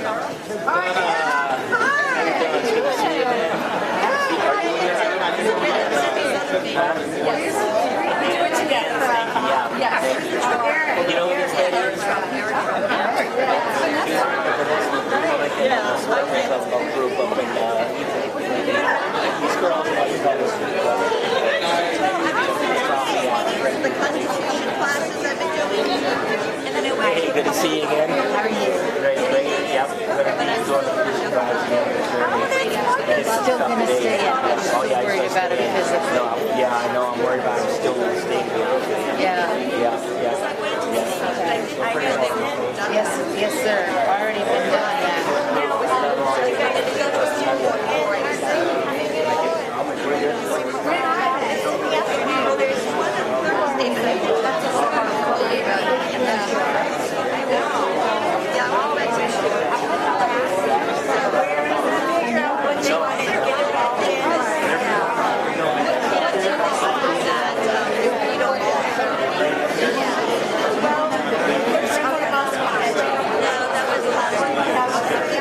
No, I okay.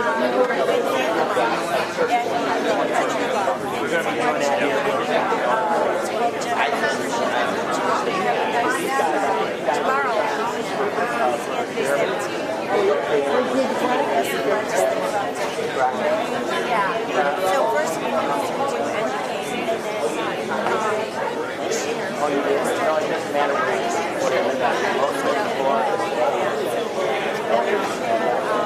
But you guys can't vote on this one.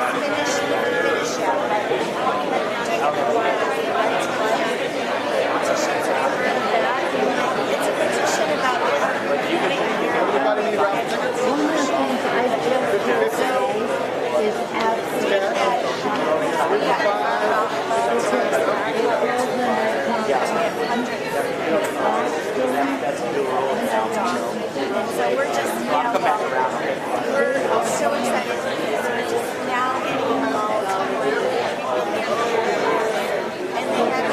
registration.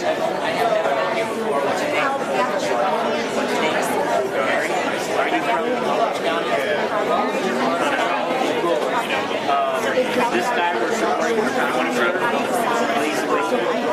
No, it's church. Cameras set up. He's out there saying, I need to get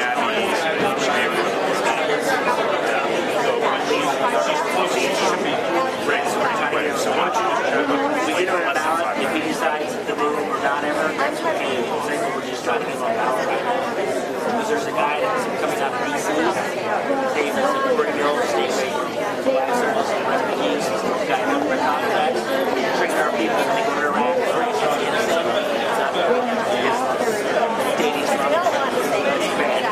What are they on? Big sit down here.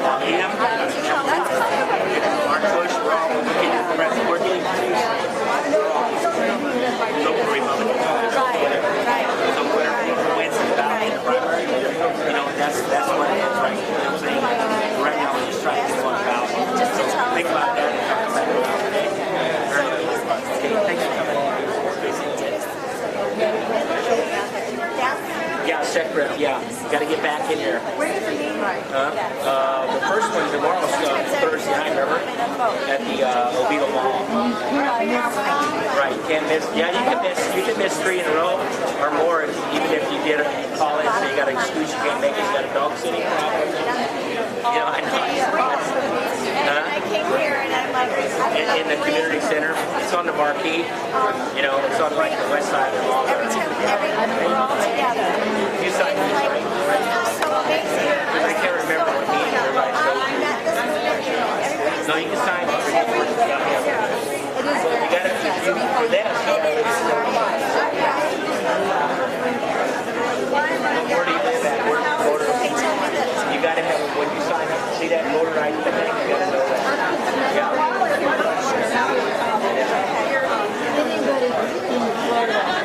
It's signed up too. Yeah. But you got to be a voter ID registered voter. Okay. Yeah.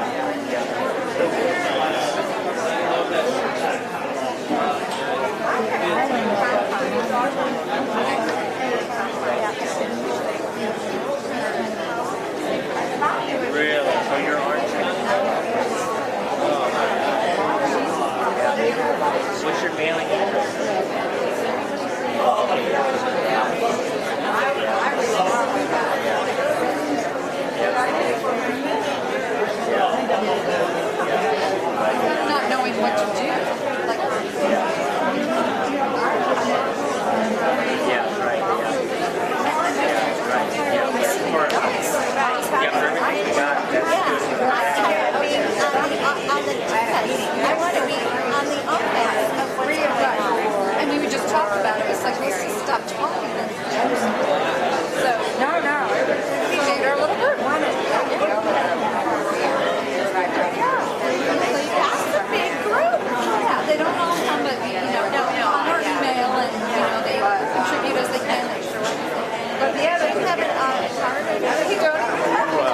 take them outside and shoot them so we like.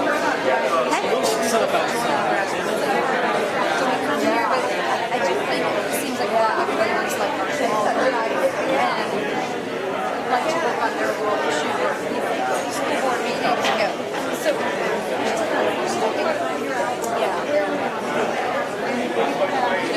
let me go talk to Frank.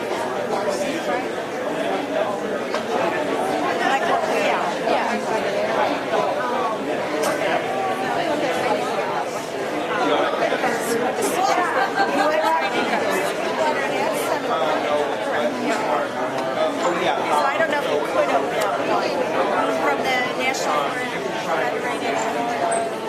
Yes, it would be, I was concerned if you What's the name?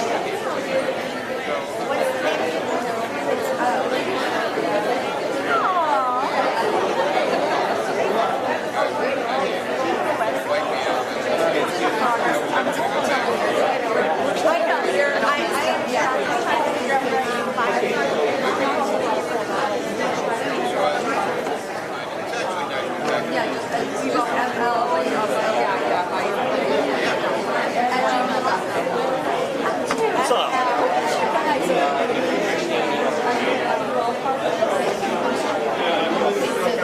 Yeah, that is. Yeah, that cool? Met him in Dallas.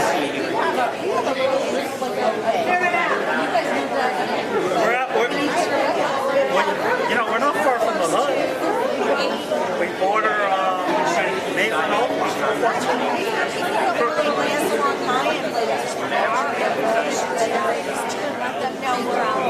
she's like a constitutional well, we've been involved in this group. We're very involved. This group, like a couple months. I'm trying to remember now. Life was about so quick. We were in Washington.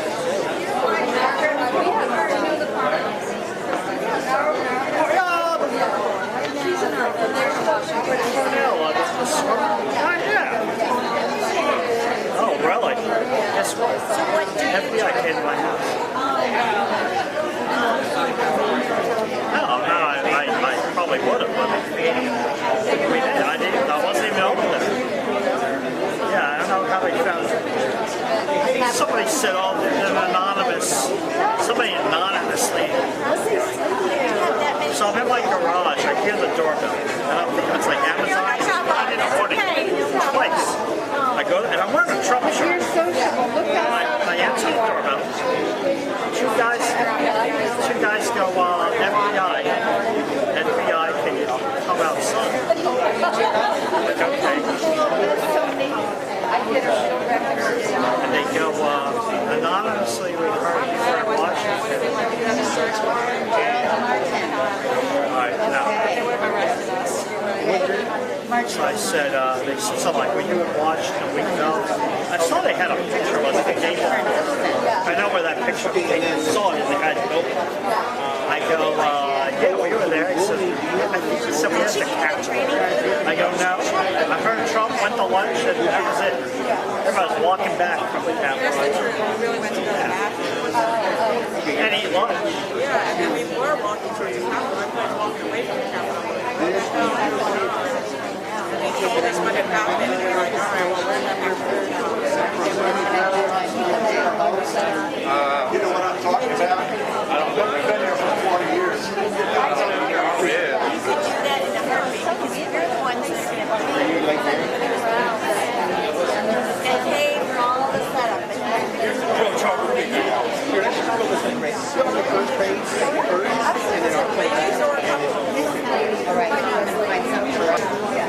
we meet at the sheriff's office and all the other stuff.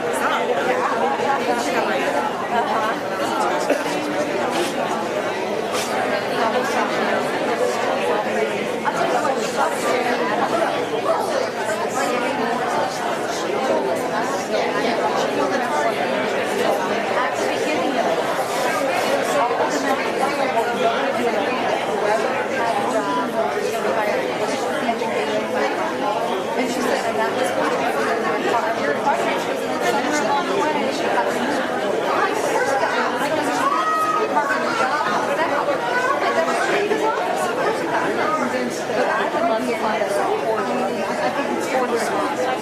She couldn't remember. She's still in it? What happened? Oh, no, I see. She told us that what the hell the day before they were voting just before the contract.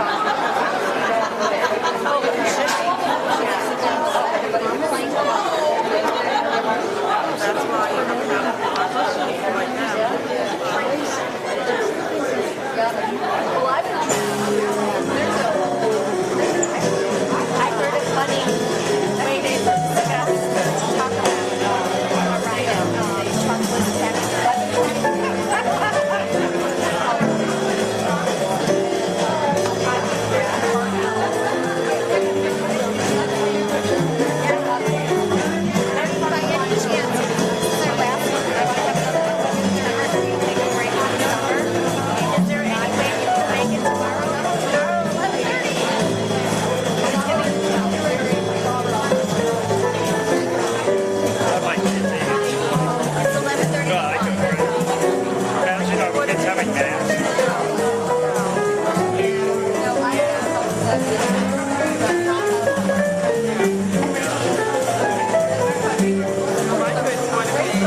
Where's our whistler? Thank you. Okay, if you have any of those SECRAC applications, raise your hand because we need to get them in. Before you leave, get them to Karen, and we've got a notary to notarize and do all that we need to do. So we'll go ahead and get started again. Does everybody here know where to find the laws dealing with your public bodies? It's right there.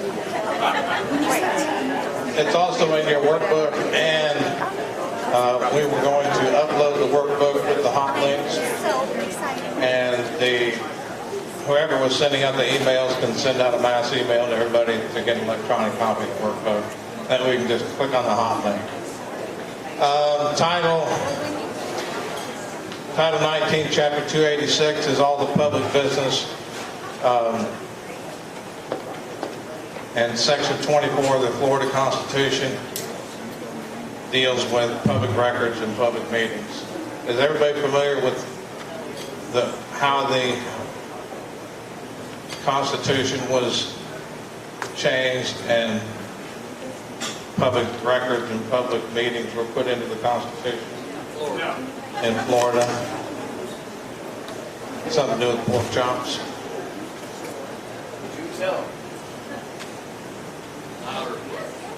Nobody heard of the pork chop gang? You're kidding. I'm new to Florida. Man. Well, you'll like the hot links in the workbook once you download an electronic copy.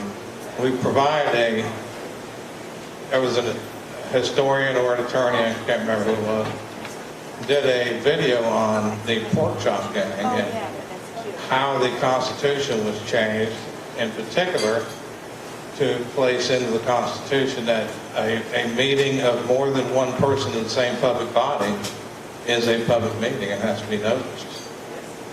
And the public has a right to attend, even the state legislature. In Illinois, it's a majority of a quorum, so if a quorum, if the public body in Illinois is 7, a quorum is 4. If 3 people meet, then it violates the Open Meetings Act unless it's on the agenda, unless it's noticed.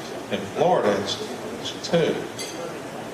So the pork chop gang, back when Florida had 1 vote per county, no matter how large the county was, and don't quote me off this, I only watched that video once, but the legislators would meet in a small pub or restaurant in the middle of nowhere and discuss public business in private.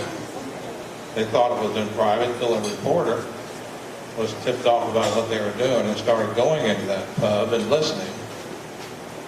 And the legislators would essentially do all their discussions and determine who was going to vote on what bills in the club while they were eating pork chop. And no matter how they tried to get them to change that, they kept doing it. So come time for the new Constitution, the public voted the open meetings and records provision into the Constitution based off of that. And that happened in the 50s, 1950s, early 1960s. That's the way I understood that video. So once you go to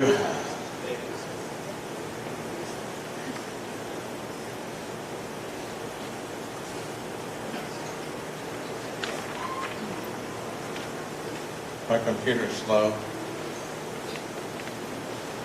Do you want to pop up the statutes on the hotline? Oh, yeah, I can do that.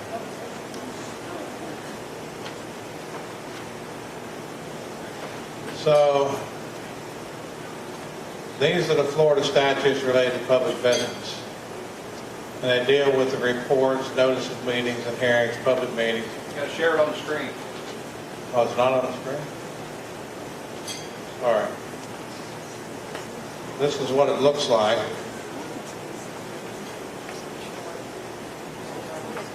don't know how to share it on the screen.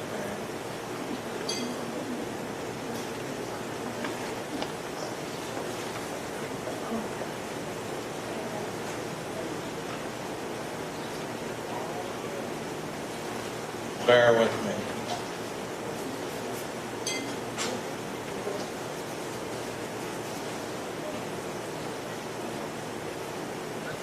I think the only way to share it on the screen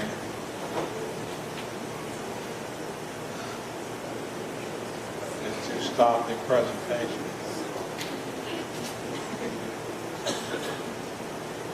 I don't think we want to stop the presentation.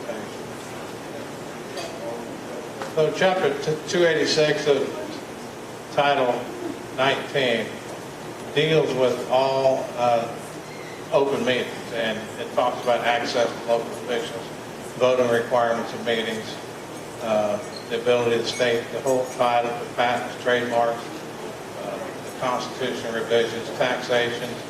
All of that is listed under Title 19, Chapter 286. And the Constitution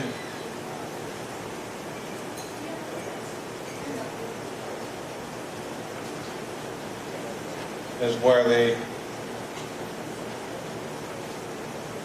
that section 24 is where it enshrines in the Constitution the right of meetings to be public and the right to public records. We researched some of the case law on your sunshine laws. The first one dealt with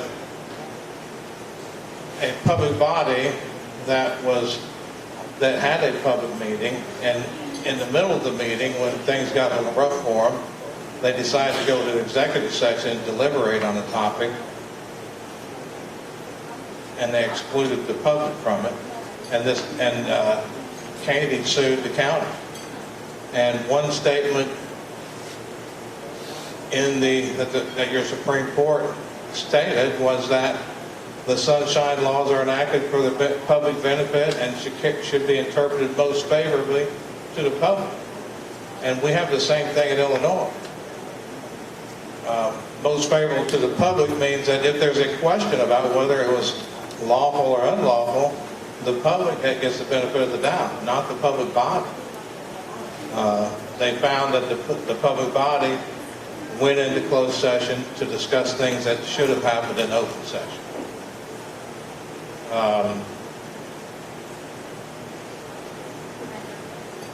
This Palm Beach and Grayson sunshine laws construed so as to frustrate all evasive devices. I believe that dealt with notices for public meetings.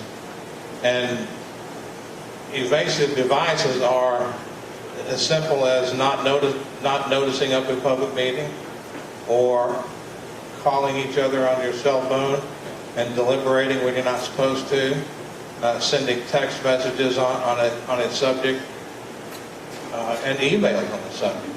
That can't happen.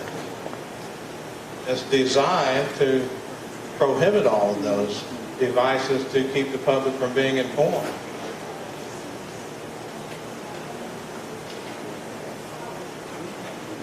And Wood v. Marston is another one where an item was not listed on the agenda. The public body voted on it, and it had to be on the agenda in order to be voted on. It passed, and it went to the Supreme Court, and the Supreme Court says it has to be broadly construed to advance its remedial and protective purpose.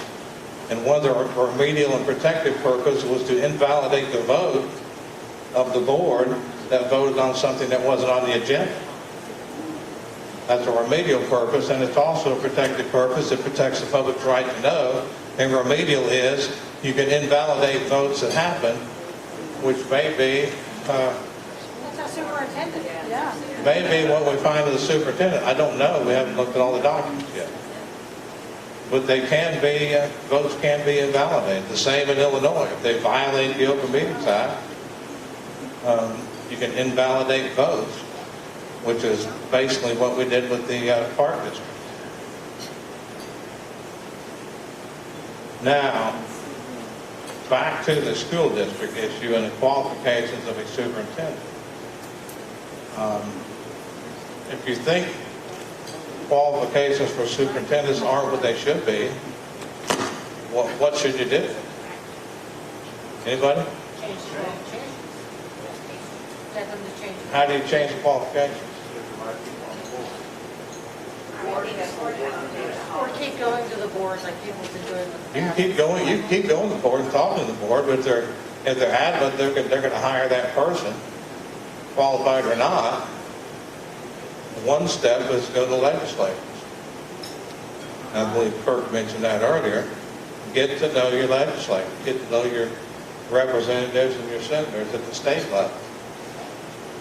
Those are the ones that can change the law. They can change it to make it more stringent, or they can change it to make it easier. In Illinois, when several school districts wanted to hire school superintendents that were not qualified, they passed a law allowing school boards in certain size counties, only have to be one, to hire CEOs. So then they hired a superintendent part-time, then they hired the CEO or CFO, whatever it is, full-time, actually doing the job as a superintendent. So they didn't like the law, they got it changed.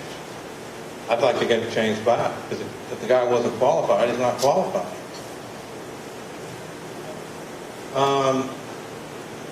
We are going to show examples of our communications with the legislators in Illinois. And I'll let Kirk get started on these.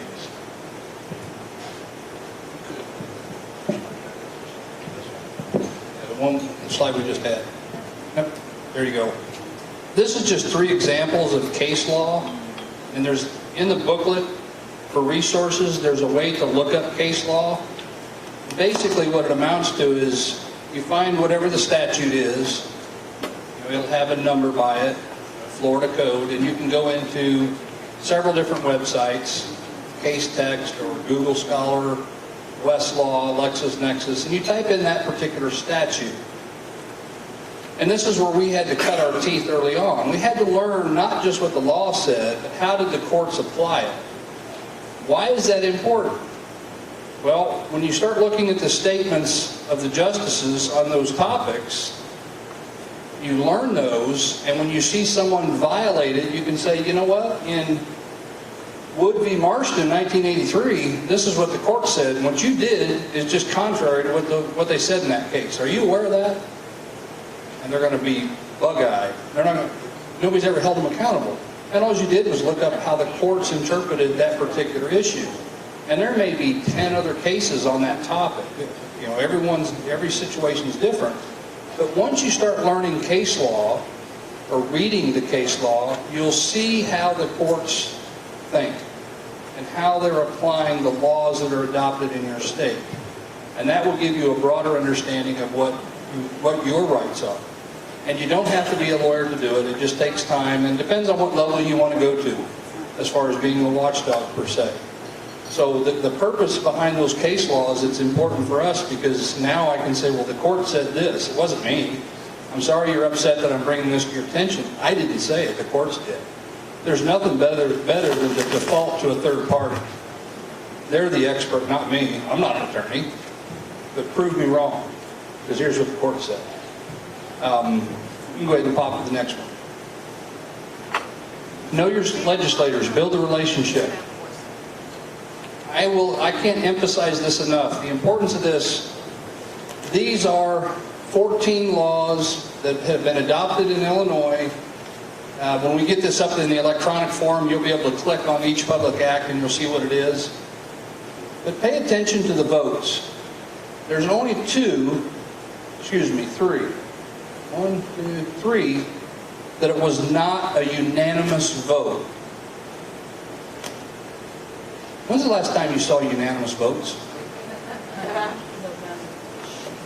This is how you find common ground, people. This isn't about politics. This is about good governance.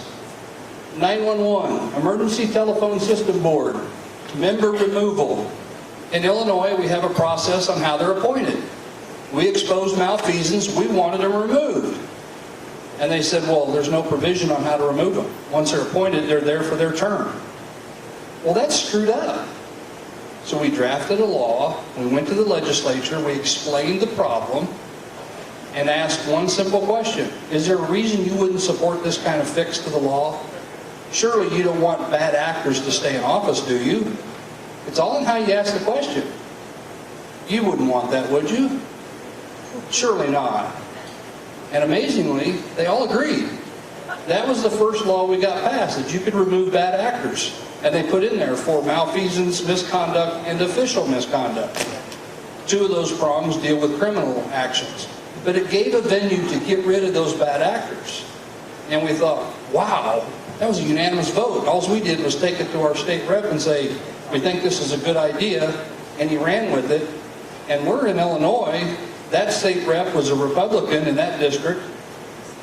He got a unanimous vote. Everybody voted for it. That's the importance of presenting legislation that fixes problems and doesn't play politics. Indemnification tort immunity. Was that the NIU one? That was the NIU coffee fund. If you Google, if you DuckDuckGo, the NIU coffee fund, there were, I believe, was it 7 employees of Northern Illinois University were taking scrap metal and selling it and keeping the money for their own little coffee fund, party fund.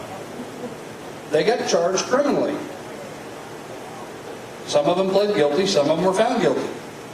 Any idea who paid for their defense attorney? The people, the taxpayers, because the board paid the attorneys that were representing them in that criminal case because they were employees of the university. John ran that story, and it was ballpark, not even 24 hours. A senator in that district contacted us, and he says, there's no way, this can't be true.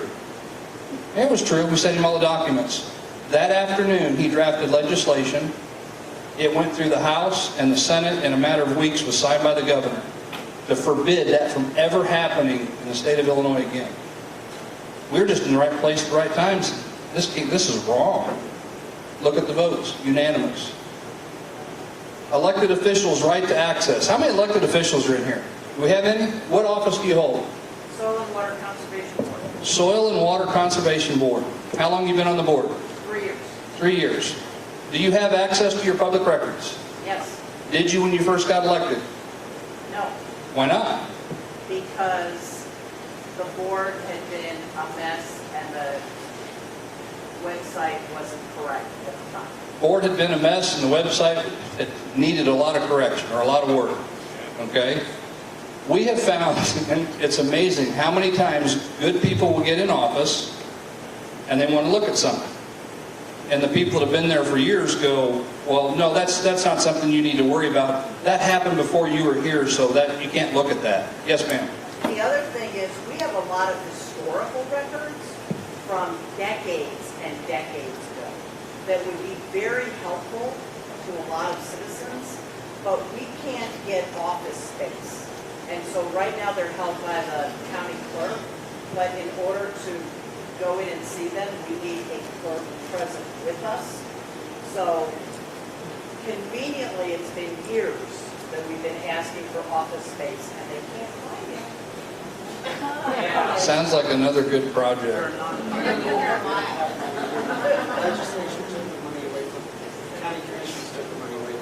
So you have no funding on your board? No, we have no funding, we have no, there's no income, and our balance right now is about $300. So what's the purpose of the board? Because we are a federal board, the U.S. Department of Agriculture and the Natural Resources Conservation Service is allowed to come into Seminole County and give grants to our residents. If we did not exist, they would not be eligible for these grants. Who does the grant oversight? There's a conservationist that is designated just for Seminole and Brevard County. It sounds like there's some laws that need to be modified in a big way on that. Elected officials should have a right to access records. As you can, yes ma'am. I just want to share that as a former, I just finished my term vice mayor at the Berry. We had software called Barracuda, and you could search by word and pull up all the records. So when you're making a request, if you're very specific, it will not cost you a lot of money. So that software was called Barracuda. Barracuda, software that would do keyword search to pull up the records. Now that's a public body that's being transparent. We had a public official, school board member that got elected. One of the best sources of information is the past. What did the last board do in closed session? What did they say? It's recorded. I want to listen to it. They wouldn't let her. They wouldn't give her access to past records. Now that first law, ETSB, I got 22 years of minutes for our 911 board, and I read 22 years of minutes. You will not believe what people document what they do. And I mean, we're going to spend taxpayer money on rubber ducks with numbers on them. And we're going to throw them in the back of a dump truck, and we're going to dump them in the lake. And if your number is the first over the dam, you win $20,000. Oh, y'all never did duck over the dam? That was with taxpayer money. $800 and $900 beer parties. Getting paid for meetings that never took place. It's all documented. Well, this law came about from one mother that got elected to the school board, and they said, no, you weren't on the board then, you can't listen to those records. And another was Marshall and the Jasper County School. People they take this attitude that since you weren't on the board, then you can't approve the minutes, you can't listen to those minutes and those records don't belong to the person that's elected. They belong to the public body. The public body controls them, and you have a right to go back and listen to all of them. And when you start listening what happens behind closed doors, another reason to run for public office, to find out what's really going on, because there's a lot that goes behind closed doors. When you start finding out what's going on, then you can expose what those people say. Had a question over here? Judicial Watch, Tom Fenton does a lot of talking, and it's done a lot of FOIA requests. And he was talking about how... I'll repeat the question. He was talking about how when he looked for Comey, nothing showed up because they had spelled it corny, but it looks the same. So there's games being played to hide things so that a FOIA request doesn't show up as well. And we'll get on, what she was talking about was what Judicial Watch's experience, how public bodies will play games with keywords when they do a search. They'll intentionally search the wrong word. Yeah. And we'll get into some of that here in a little bit when we get into the FOIA side of it. From the legislation side, we had 3 or 4 board members that actually, one of them sued their city because they wanted access to the records. So they finally capitulated, let him have access to the records. But we got the law changed. It was a unanimous vote. And in Springfield, at the Capitol, when we spoke about this, the legislature was like, well, you're elected official. What do you mean they won't let you listen or look at the records or listen to them? They couldn't believe it was happening. And I'm like, get out of your little vestibule here and go out in the real world and see what's going on. Because there were a lot of people not being given access to records. So we got that law changed. Mandate annual review of compliance with other laws on employment contracts and compensation. That came out of the College of DuPage. In fact, 1, 2, 3, 4, 5. All of those in 16 all came out of one unit of government that we exposed, the College of DuPage. 5 new laws to address the problems that were exposed with them. The board wasn't paying any attention at all.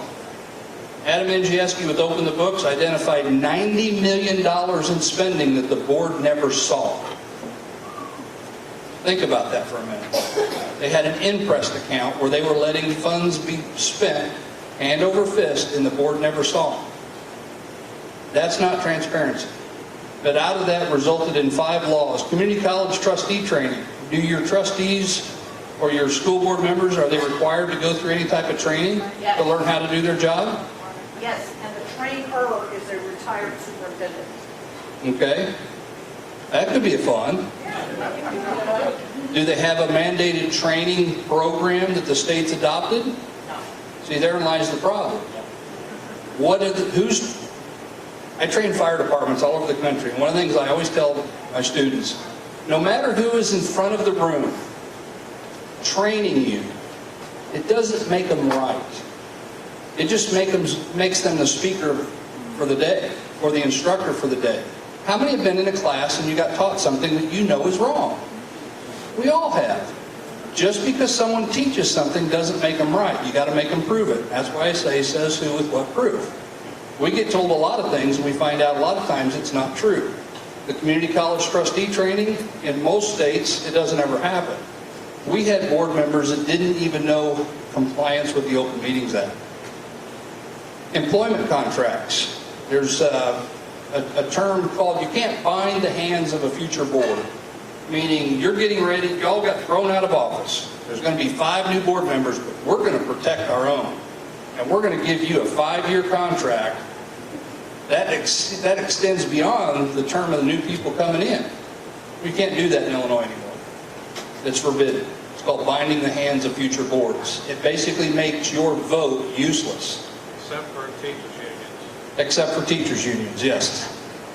And road construction unions. Yeah, the union's got to carve out and their deal on that. But for the most part, most of your boards that are non-union, you're going to find that they can't do that.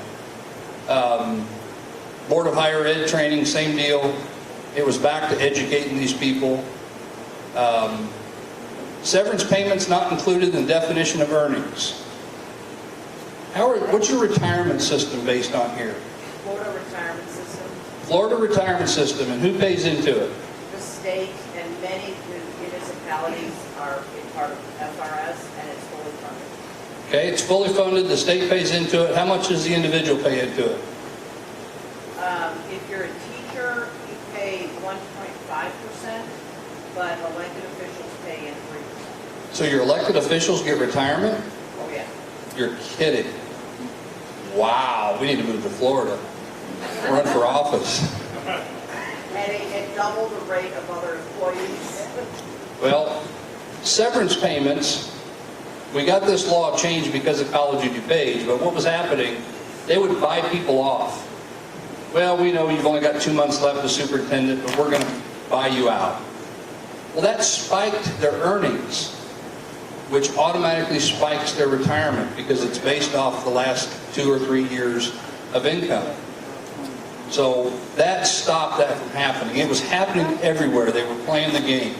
They knew they were going to resign or retire, and they get bought out of their contract, get a big lump sum. Next thing you know, they're making as much in their retirement as they were working before. You want me to cover all these, John? Or you want to cover some of them?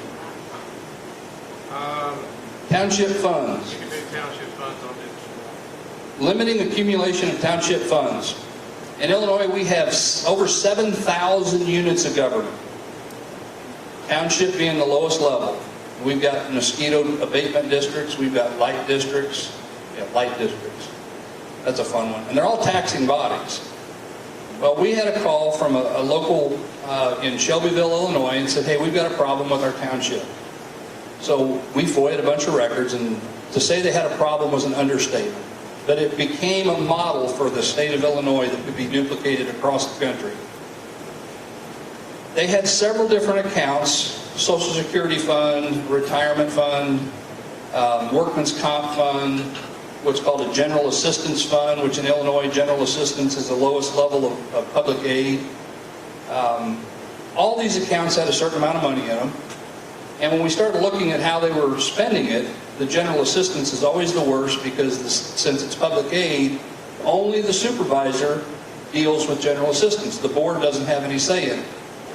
So someone would walk in and say, hey, I've got, I'm taking care of 10 dogs now. I've got this dog shelter that I'm running and I need some dog food. Can I get a donation from the township? What public purpose is a dog shelter to the taxpayer? Keeps the stray dogs off the street. That's what dog pounds are for, or the animal control, or the shelter. This is a private individual, and they would cut a check to her and say, here, go buy some dog food. Or Girl Scouts would come in. And boom, $5,000 to that. Oh, soccer? Yeah, we'll spend $6,000 on that. Pick something.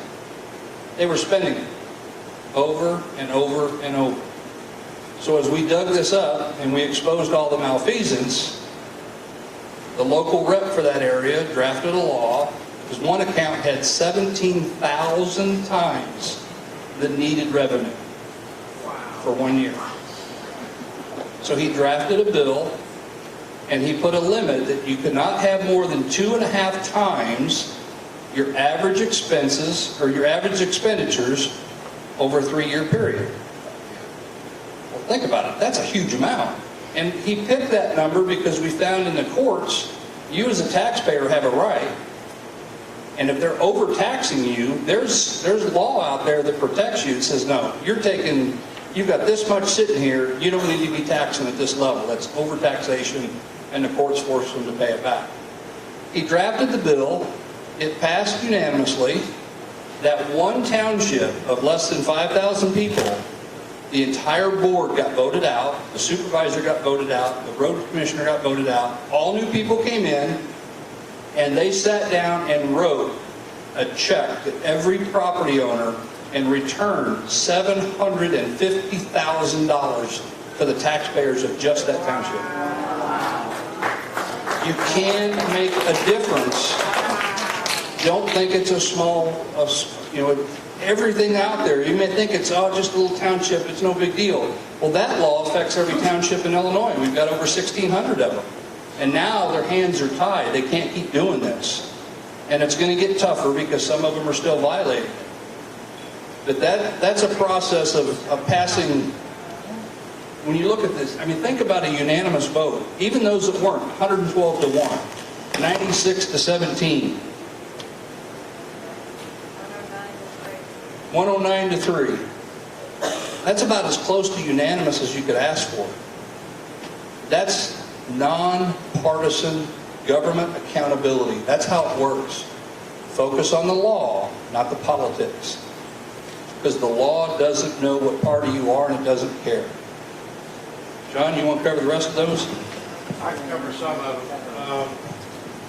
The township Kirk was just talking about, that they all got voted out at the same election. The newspaper interviewed one of the trustees that got voted out and said, what do you think about the election? And he only responded with, it was shocking. They had held power in that township for decades. 42 years. The water district trustee removal. Before I mention that, there is one bill that we forgot to put in there, and it also dealt with the water district, and that dealt with the water district that we looked at in Edgar and Clark counties, and that was with the previous to a law change. It took a unanimous vote of the Board of Trustees to remove a water district director, the employee. No, that's the township, that's the trustees. The water district? That's a trustee removal, yeah. I'm talking about back in... That was the water district trustee. Yeah, back in, before that, when the water supervisor, the director, the employee, it used to take a unanimous vote to get rid of him. We had it changed to a simple majority vote. Why would you ever want to have to get a unanimous vote to get rid of a public employee? That tells you it was all political, because if you had one person that was a buddy or was his dad or his son, he wasn't going to vote, and it took a unanimous vote. Now it doesn't. The water district trustee removal was for appointed water district trustees, like the water district that went to St. Louis and decided to party down on the Super Bowl weekend. The county board appointed those board members, and there was no removal process, and now there is. Similar language to the ETSB board removal, that's at the top. The township supervisor vacancy appointment. the township that refunded all the money, when almost every position of the township got voted out, the supervisor remained and he immediately resigned. The law at the time, you had to, that's a partisan election, correct? Yeah, but he was Yeah. the only one that could sign checks. Yeah, he was the only one that could sign checks, and it was the partisan election. So you had to find, I believe he was a Democrat, so you had to find another Democrat to take the office that was qualified to take the office. He was the only one that could sign checks, and there was no option to pay the employees their paychecks. So however long it took them to find somebody to appoint in his place for the remainder of his elected term, the employees couldn't get paid. And that went on for almost 6 weeks, didn't it? And they were supposed to get paid every other week. They couldn't get paid for 6 weeks. Now the bank, I think the bank covered for them, but the point is, by statute, that is the only person that could sign a check. We presented that to the legislature and got it changed to where a trustee had to be appointed, temporary supervisor, and had the ability to sign checks until a supervisor was appointed. And the position happened, and the same situation happened in a northern Illinois township while it was waiting on the governor to sign it into law, that the employees couldn't get paid. The governor finally signed it into law. Local volunteer board member removal. That just happened last month.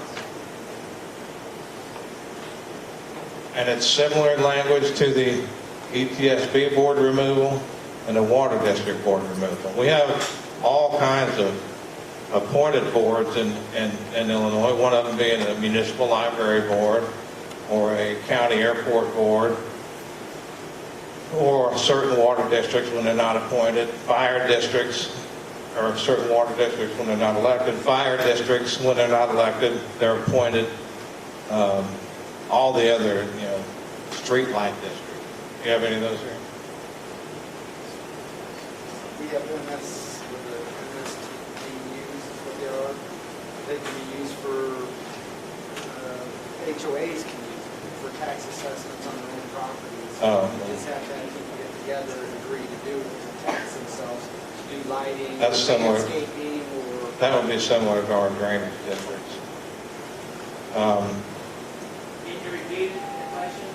He said the HOAs could take advantage of a law that permitted, with permission of the homeowners association board members, They're called MSBUs. MSBU. Special tax districts. where For the legislature. with permission from the homeowners or the property owners, they could levy a certain amount per year for. Used for landscaping, lighting, all different kinds of things. Yeah, in Illinois we have something similar with the drainage district where the farmers have to agree to, actually, once they agree to the drainage district, they're kind of stuck with any assessments they could put on them. But with all these appointed boards, there is no way to remove them. You are appointed, you find out you didn't know anything about what you're doing, you don't even want to be there, but you don't want to resign because then you just want the position. There's no way to remove it. Once the governor signs it, they can be removed. Why is this important? Why are we sharing this with you? Recall that voice. You've expressed an issue with a potentially improper hiring of a superintendent that's not qualified. You've identified several things that can be done legislatively. Number one, look at other laws in other states and their qualification requirements for superintendents. And then you have to present the question in the right manner. Wouldn't you agree? How many salesmen are in here? How many people are married in here? You're all, look at all the salesmen, saleswomen. If you're married, you're a salesman or saleslady. My point is, it's all in the presentation. I like to ask a question that demands a yes answer. Wouldn't you agree we want our superintendents to be highly qualified? Who in their right mind would say no to that?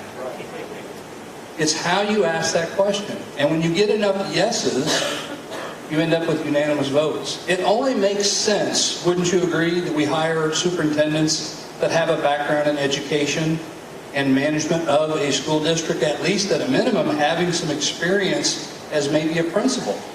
Some type of administrative background. You'd agree with that, wouldn't you? You've got to lay the groundwork to start planting that seed to make those things happen, and then you can make legislative changes. That's how all that came about. Going to one meeting and going, this is crazy, how do we fix that? And we draft a solution, meet with the legislature, and we ask loaded questions. I say loaded. It's not really loaded, but nobody in their right mind is going to answer no. If they do, boy, you've got some more problems. You betcha, you've got to look at some more problems. Well, it would expose them.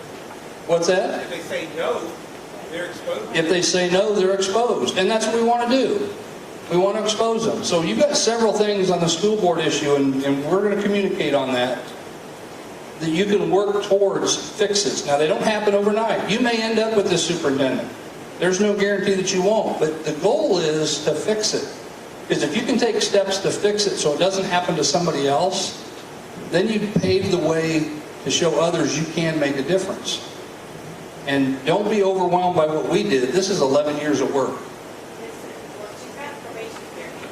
She has a probation period, okay? That's good, and we will definitely be working with you on that and see where we can go with that. Know your legislators, build relationships. What's our next slide, John? Public records. How many have filed a request for public records? 1, 2, 3, 4, half a dozen, 5?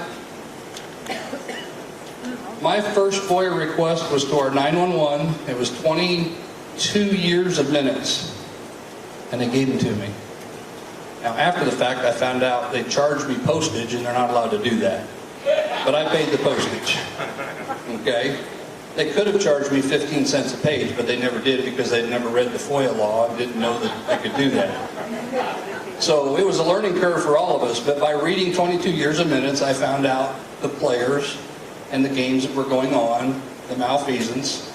But FOIA is there for you to inspect your public records. Now, you had mentioned that they told you it was going to be a certain fee for the records you had asked for. What was that dollar figure again?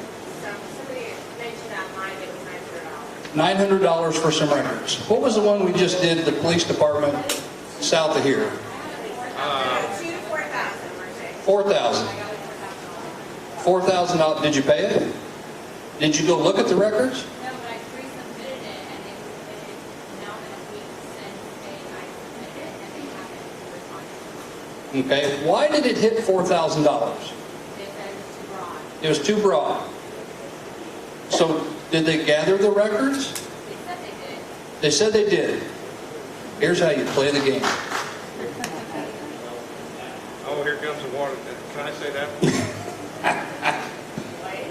I'll tell the first part of it and then pass it to John, because this is how you have to learn to play the game. I submitted a request to our water district for a copy of the publications for bid, all bids submitted, the minutes, and all bids awarded. And they responded, we have your records available, it'll be $79. They slipped up. They said they have the records available.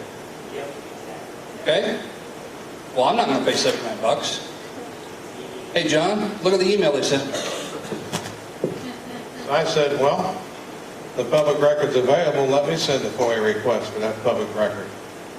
So I sent a FOIA request for his responsive document. They sent me a bill for $79. So I sued him for trying to make me pay his bill. Number one, In Illinois, if a record is held by a contractor, which they got it from the engineer, that is treated as a public record. They cannot charge the public whatever the contractor charges them to retrieve that record. So if the engineer charges them $79, they still cannot charge him or me the fee the engineer charged the public body. We went to court. Their attorney argued all about how, it was just a scam. The Kraft just wants his FOIA request so he don't have to pay it. And the judge is like, well, he shouldn't have to pay it anyway. And the attorney argued some more. He looked at me and said, do you have anything to add, Mr. Kraft? I said, no, I think he said it all. And the judge ruled in my favor. I didn't even say it.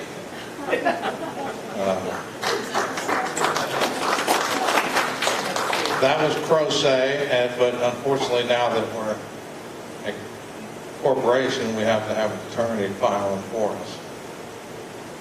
You can only file pro se if you're doing it personally. Give some examples on her 4,000, how we would get those records. And there's other There's other examples.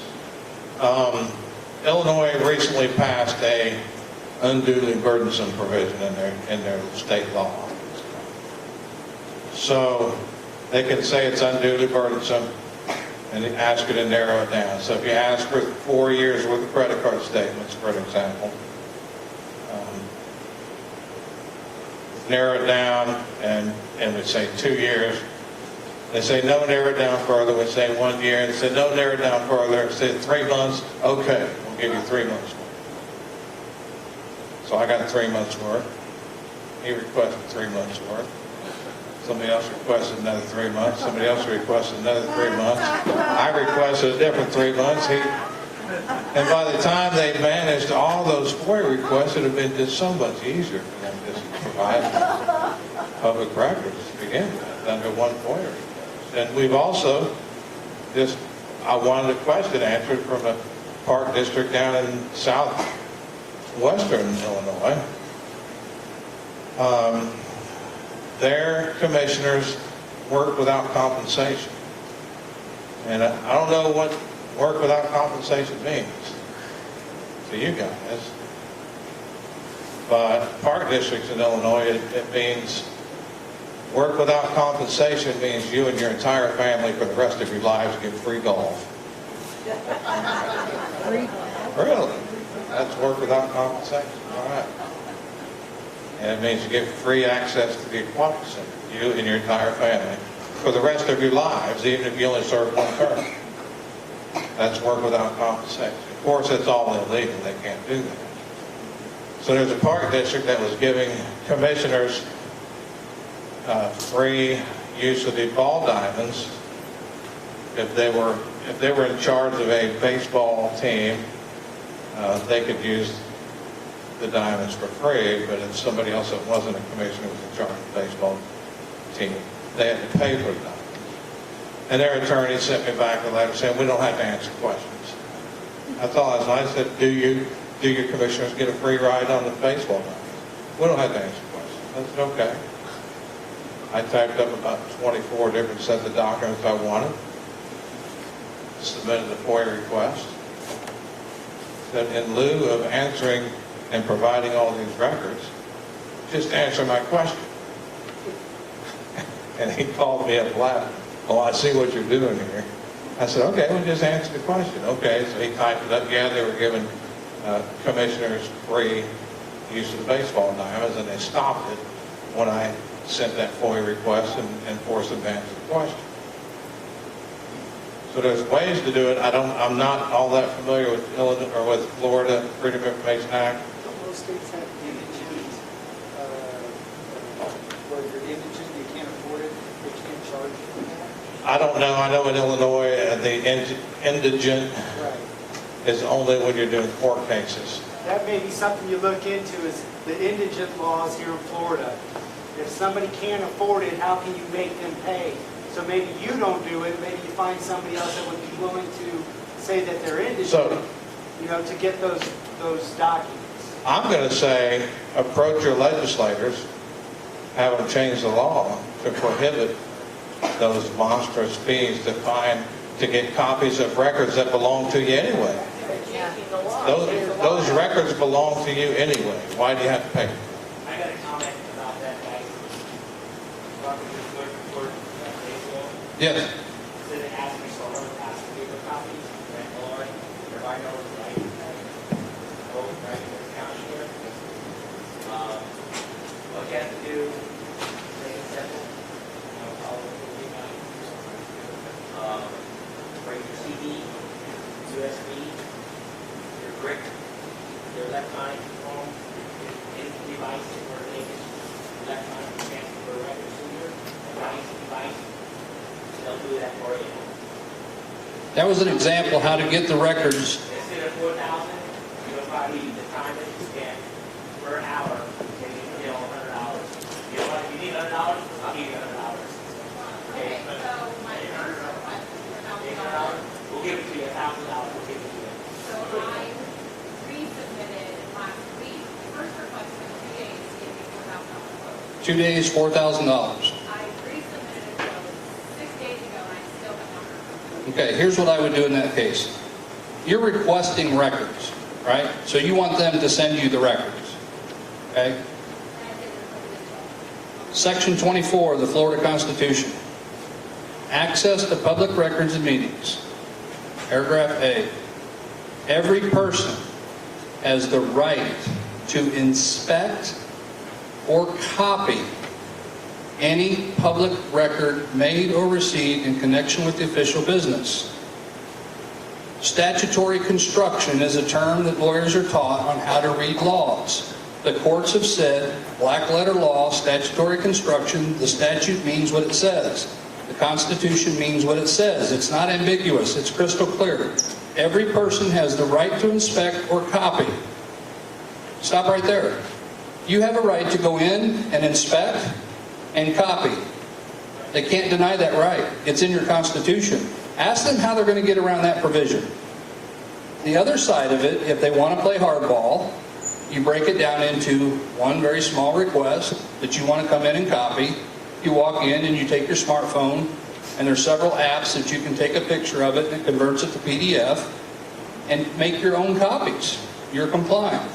Another venue, and I don't recall finding this in your Florida law, and I may have missed it. In Illinois, they implemented an unduly burdensome, but they provided exemptions to that claim. Media and nonprofits are exempt. So we have people contact us all over the state asking us to submit requests that they were denied under the unduly burdensome. Because we're exempt from that because we're both media and we're a nonprofit. So those are things that if you don't have it in your legislature, those things can be put in there, and it's back to the proper approach. Surely you don't want to keep records from the public, do you? Put them on the spot. Yes, sir. Have you, in your years of doing this, encountered Black's Dictionary, Admiralty Law, and Maritime Law related to all this? Yeah, there's several different groups out there. Part of the Sovereign Movement group has covered a lot of that. We're focused primarily on what the actual record law says, because that's the courts we're going to have to deal in. And trying to, is that what you're looking for, is from the sovereign nation side of things? Well, if the courts in the legal jurisdictions are hiding behind Black's Dictionary and Admiralty Law and Maritime Law, if they're using that, which the public doesn't necessarily know about, to do malfeasance, how do you address them? I didn't talk about it taking Black Law Dictionary, right? Yes. Yeah, as far as what they're using, I would have to know what they're using. When I get a denial for records, I only know what they're telling me. I don't know what they're standing behind. But I know whatever the excuse they give me, I'm going to go straight to the law. And these are all defined terms. Public record is a defined term. And apply that to get the records that we request. Florida's fee recovery. Yeah, Florida is a fee recovery. Illinois is as well. Most states, when you sue someone, you're on the hook for lawyer bills. you can recover attorney fees. So there's attorneys that want to take our FOIA cases. Why? Because they make money off of it.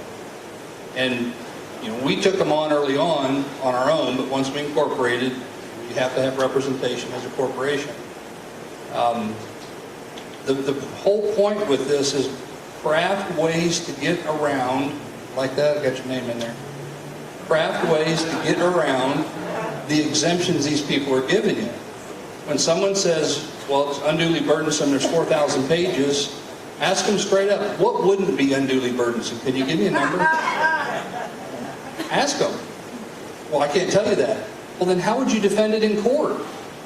I mean, if you're not going to give them to me because it's unduly burdensome and you can't tell me what unduly burdensome means, well, how do you defend that? They can't. You have to put them in a trick box. And the only way to do that is that interaction. But if you do it with positive interaction, you want to solve a problem. Look, I'm here to try to get information so that I don't publish something that's not accurate. That's all I'm looking to do is obtain the public record. The Constitution says I can come in and copy it. Are you telling me that the Constitution's wrong, or are you just not going to follow it? Is that what you're telling me? You're not telling me that, are you? Well, you need to talk to our attorney. Okay, well, have your attorney call me. We'll be happy to talk to them. Because what they do when they get pressured, how many have ever actually pressured your local officials like that? A couple of you. God bless you. They don't like it. And a lot of times, just give them what they ask for. We've had clerks, county clerks contact our county and they say, hey, do you know these guys? And Augie says, yeah, why, what's up? Well, they're asking for all kinds of stuff. And Augie says, probably ought to just give it to them. I mean, that's the simple solution. Why wouldn't you give it to them? You own the records. They belong to the public. Any questions on that? Yes, ma'am.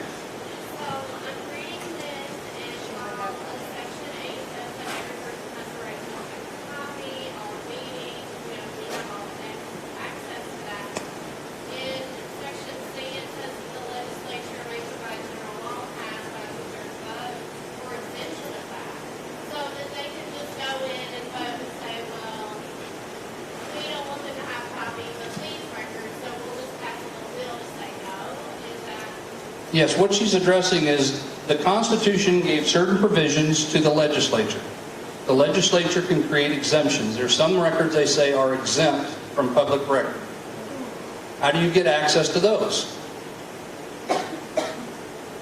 Anybody? Come on. Okay, it depends on the exempt records. In fact,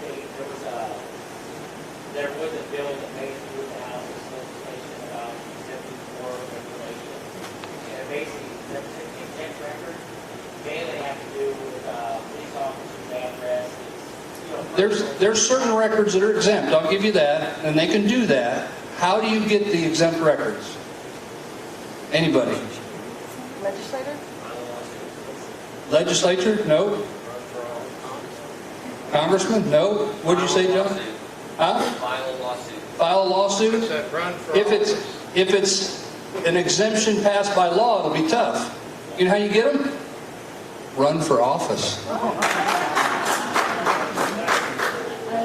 If you run for school board, guess what? You got access to all of it. If you run for... Do you have to get voted? Do you have to get the position? Or can you just be running to get access? No, you have to run for office and be elected. You have to be a member of that public body. But that is a way to get records. So when someone says they're exempt, you're never going to get them. Really? We've seen people run for the sole purpose of getting records. And every candidate has to fill out a candidate oath that has their phone number on it. So if you want the phone number for an elected official, make a public records request from the supervisor of elections office, that candidate oath form that has their phone. That's sneaky.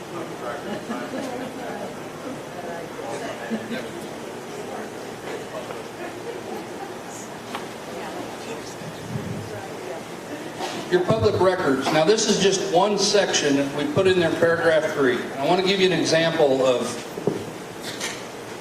basically what to read, and I put it in red.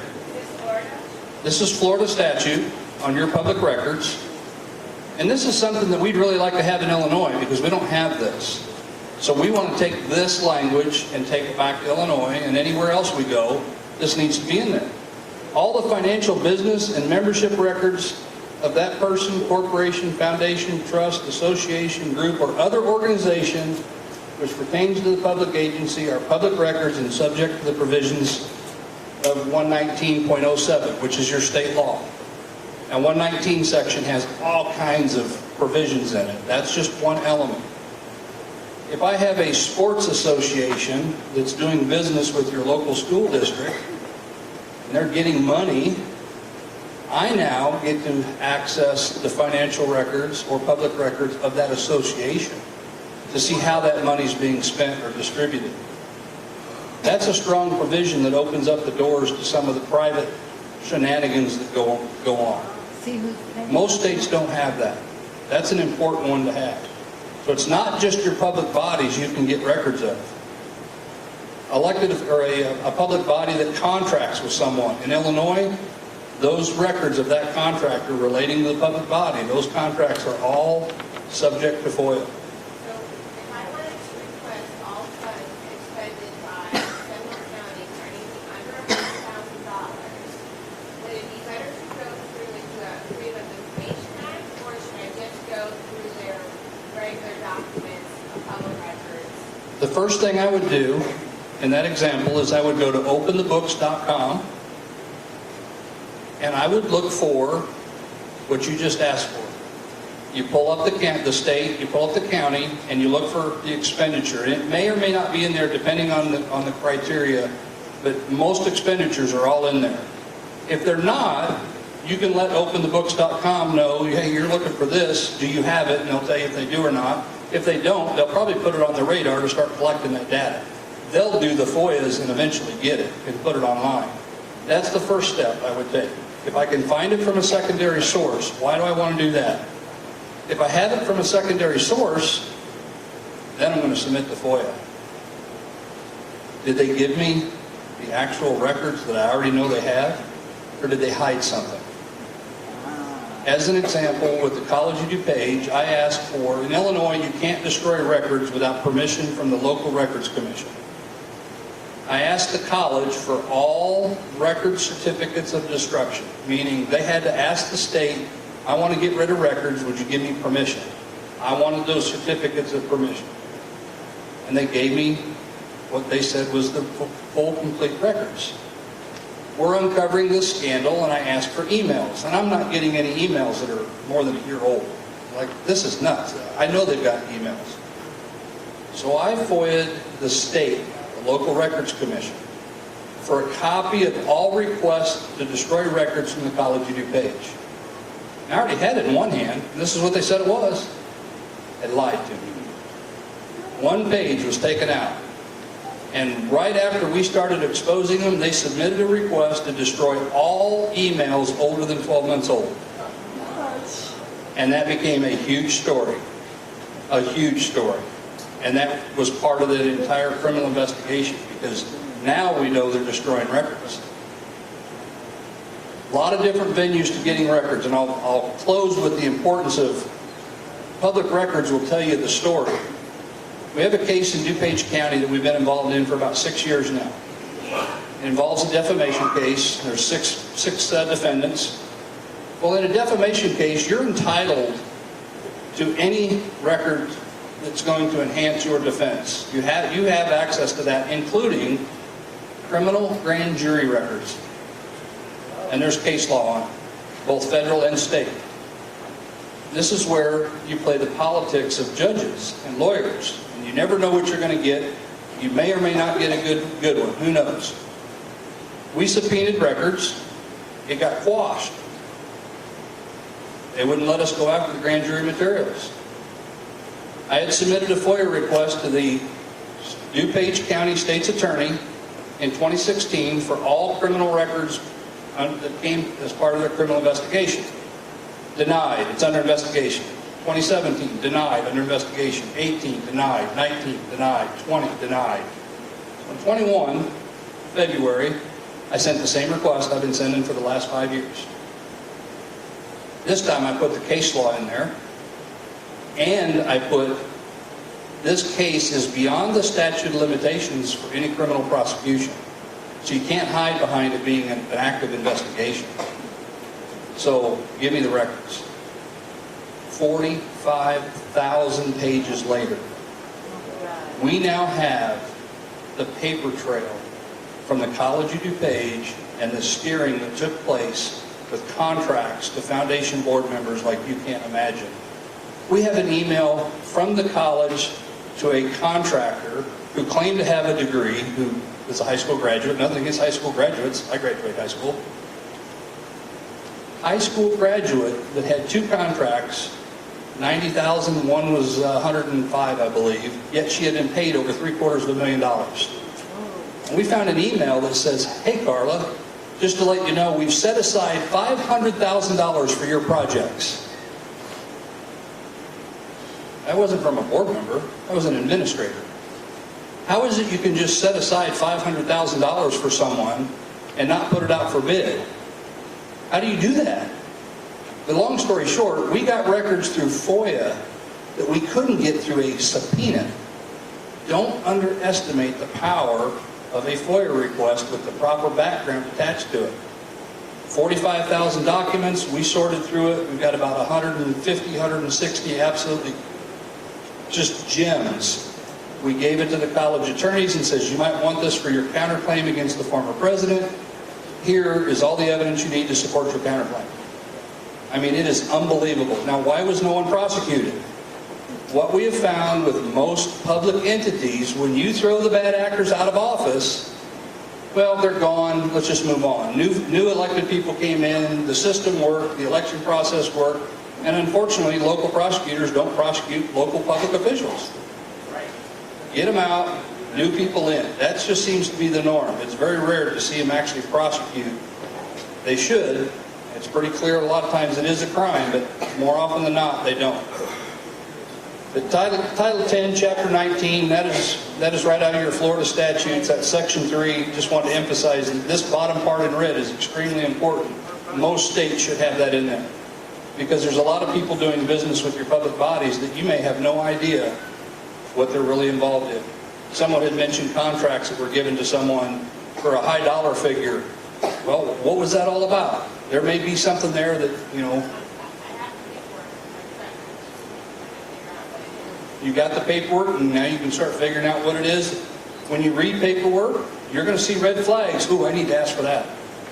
I've read contracts that talk about proposals. This contract is being given based on the proposal that was provided on February 27th, 2017, 2015, whatever it was. Wow, I don't have that proposal. So I asked for the proposal. We don't have it. Well, what do you mean you don't have it? You gave a contract based on it. And that's how you start going down the rabbit hole to expose the malfeasance and the favoritism that goes on. Next slide.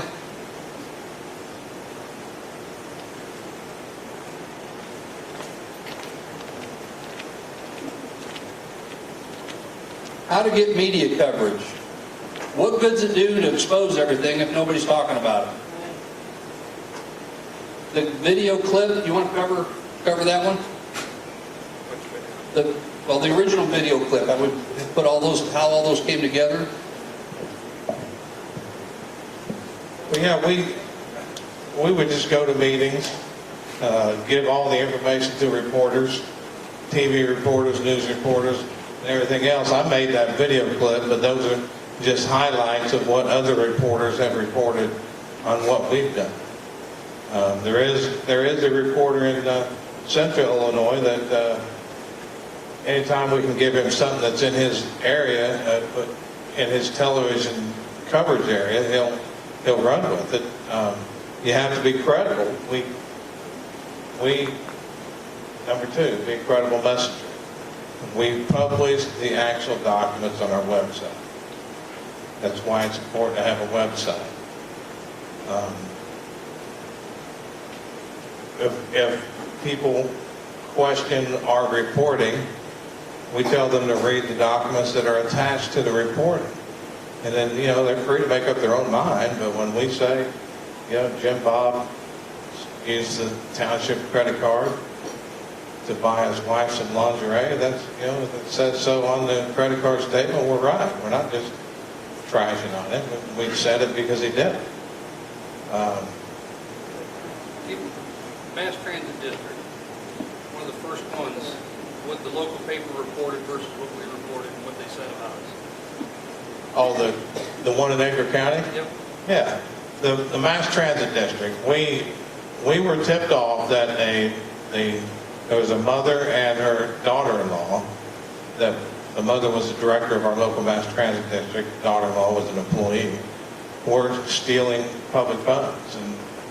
And it turns out, we did some FOIA requests, it turns out that, yeah, that was true. They were taking the credit card, spending $450 a week at Walmart buying groceries.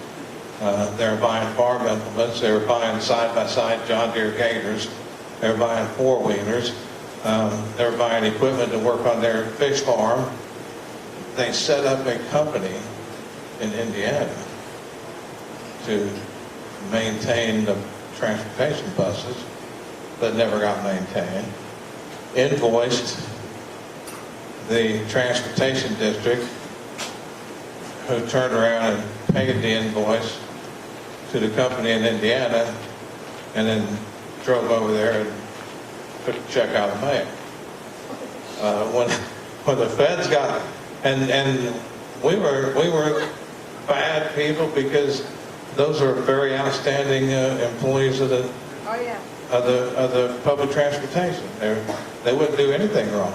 Well, when the FBI rolls up with 2 tractor trailers and loads them with all the stuff that they stole and hauls it off, is that upstanding? Maybe they kept it in good shape and they were just storing it for the transportation district for later use. We don't know. But it ended up going up for auction. Both of them pled guilty about 5 years later, or was it 6 years? 5 to the day statute of limitations. They kept stalling and stalling and stalling, and we didn't even know when there was a court date. And one of the former members of the district called us and said, "Hey, do you know they pled guilty?" Really? So I looked at the newspaper and nobody reported it. So we did, and all of a sudden we were bad people again. But they had previous to that, they had a good name in town, but you know, they were stealing. And they still claim that they weren't stealing, even though they pled guilty and everything was hauled off their property and sold at an auction.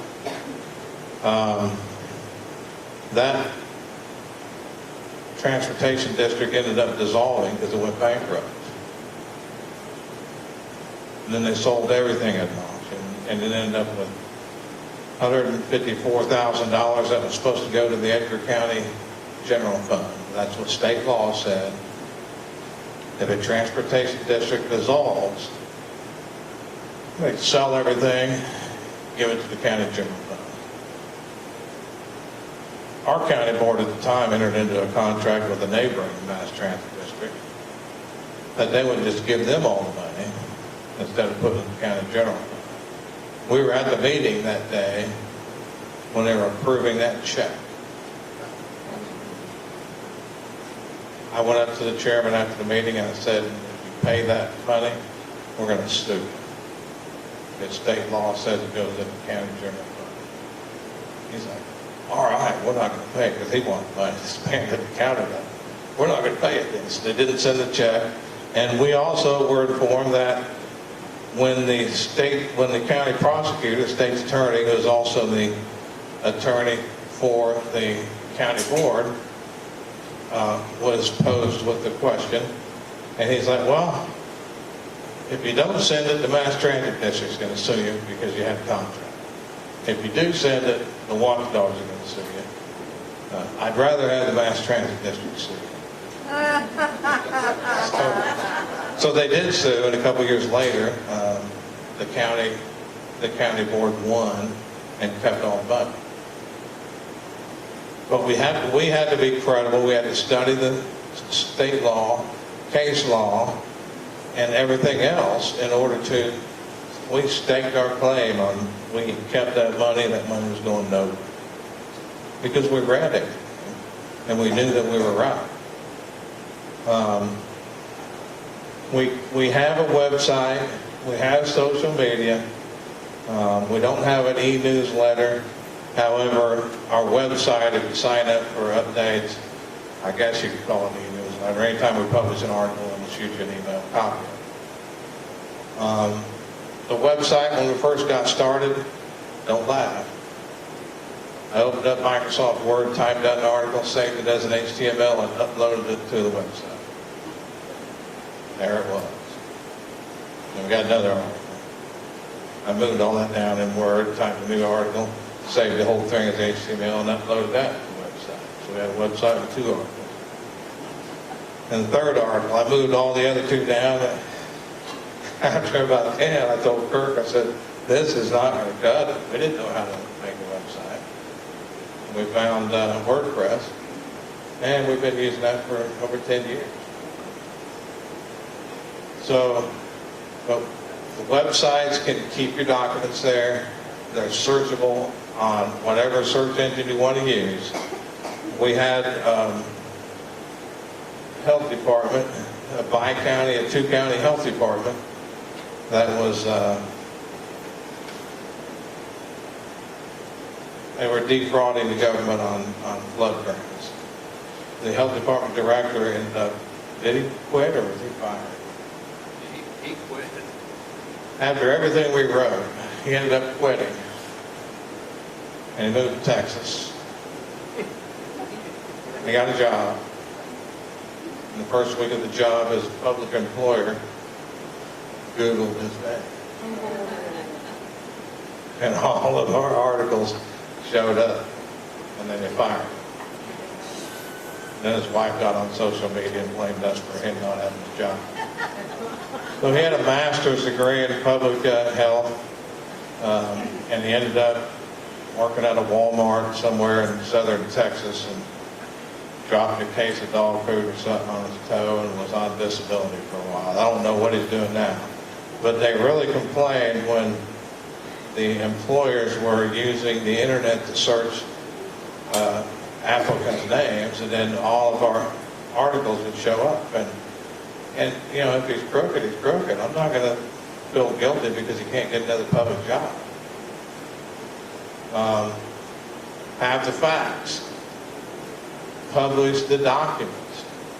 Kirk and I would spend, when we first got started, the first couple of years, we would spend hours researching, trying to find out something that would prove us wrong. If we're going to say the county gets the money from a dissolved transportation district, we specifically tried to find things that prove us wrong. And when we could not do that, then we published the article. And after we did that with so many public bodies, we don't have to do much research, at least in Illinois right now, unless the law changes. We try to make our information readable. Sometimes we get a little technical, or sometimes we don't give a correct history of what we're writing about. But you can always search the website for the subject we're talking about and get the information that you need to. If we make it readable, we try to keep it under, 600 words an article. Because any more than that, people get bored reading and they'll click away. We've tried making videos, and those were actually pretty popular videos about what we were writing the article for. It was kind of time consuming and we got away from it, and we need to get back to it. The mutual beneficial relationship with reporters. I talked about that before. We give reporters all the documents. If somebody pleads guilty to stealing money from the fire district in Edgar County, I'll shoot them a copy of that. I'll shoot them a copy of the mugshot, everything. Because when you develop a relationship with them on a professional level, they'll be more inclined to listen to you when you're telling them things that might be hard to believe, but you can prove that they're true. You want to talk about the walking reporters through it? Sure. And it's similar to walking police investigators through it. You have to put it all in tabs and provide them all the documents to make it easier. walking the reporters through things is nothing more than, hey, here's the law, here's what we found, this is the case law on it, here's the law, here's the documents, and here's what they did and how they did it, and here's a copy of the video. We walk them through the whole process because they have no idea what we're talking about. So we have to educate them. What we found, a lot of times those reporters, that's not their story, they didn't get to break it, so they move on. But we always try to build that relationship because it's not about us. What we're here today showing you is not about us. We're here just as an example that you can do exactly what we did. Because we've got people doing this all over the state of Illinois. We've got people in other states doing it. It's really simple. It just takes some time to get your feet wet in that process. But once you learn a few basics, it's not hard at all. So we walk reporters through it. We also found when we would go to prosecutors and say, this is a crime, why aren't you prosecuting this? Their answer was always, well, I don't have anything from police. Until the police investigated, I'm not even going to look at it. Okay, so we're going to go to the police. And we would go to the police, and they would say, well, we don't investigate that kind of stuff. I'm like, what? It's kind of like the 911 director telling me, well, we don't do that. We don't do infant CPR over the phone. What do you mean you don't look at that? This is a state law. They're violating it. It's a crime. How can you not look at it? Well, now we're going to write a story about that police department. Because in Illinois, when you don't do your job and you intentionally avoid doing your job, it's called official misconduct. When they refuse to do their job, it's official misconduct. We are going to make them famous. After a few times, now they listen to what we're telling them. If it's local police, a lot of times in politics, you got to take it to the county sheriff.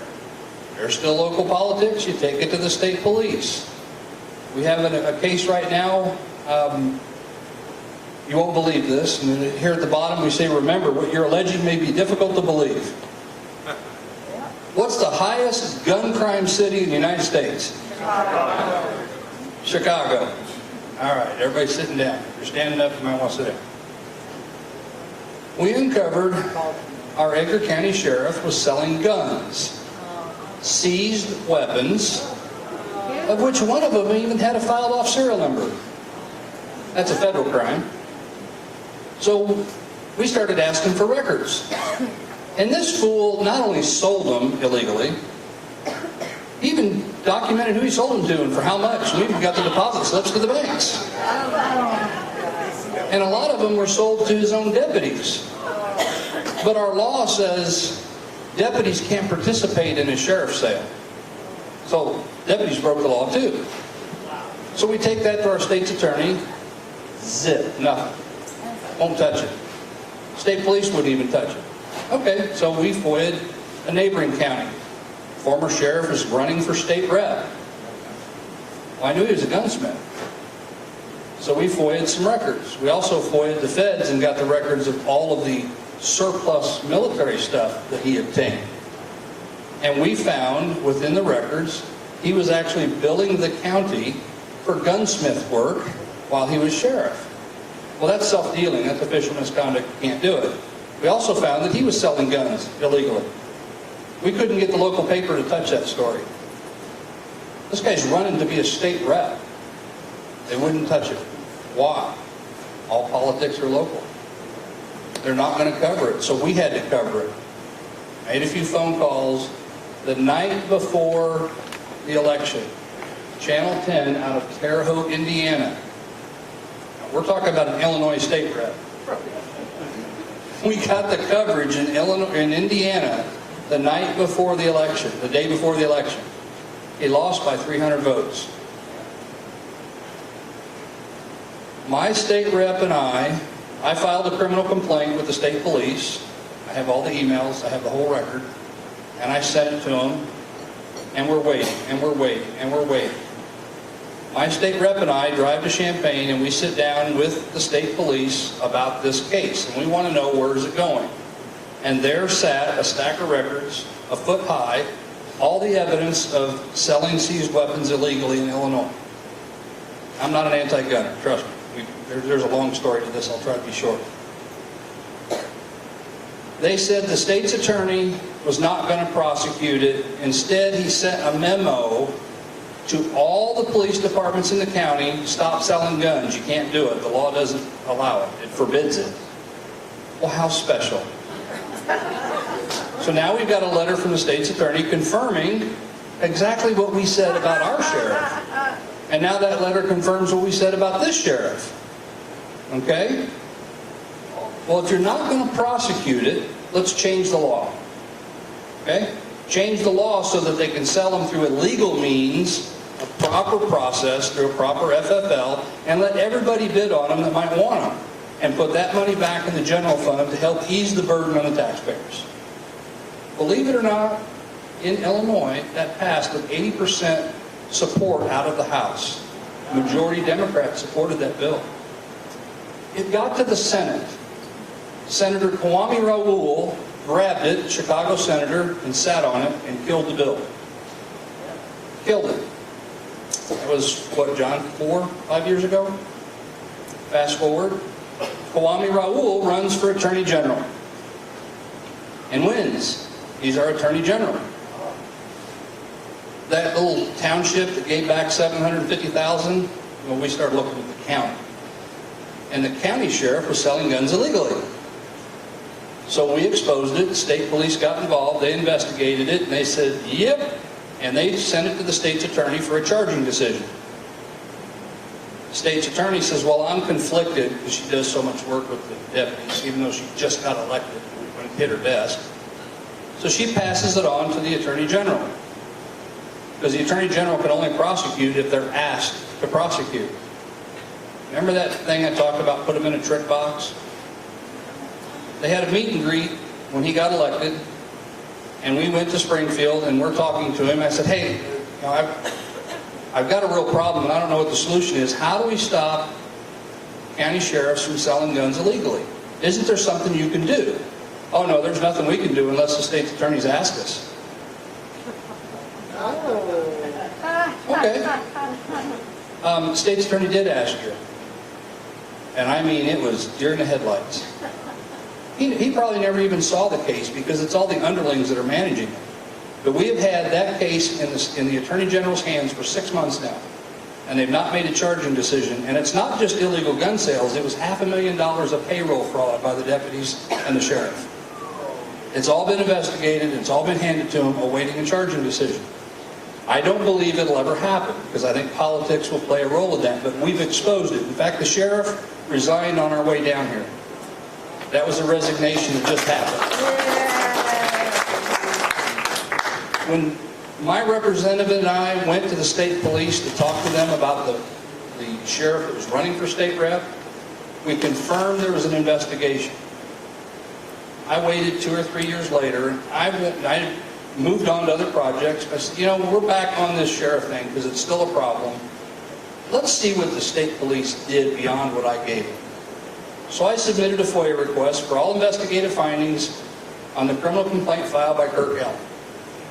Any idea what the response was? Yes.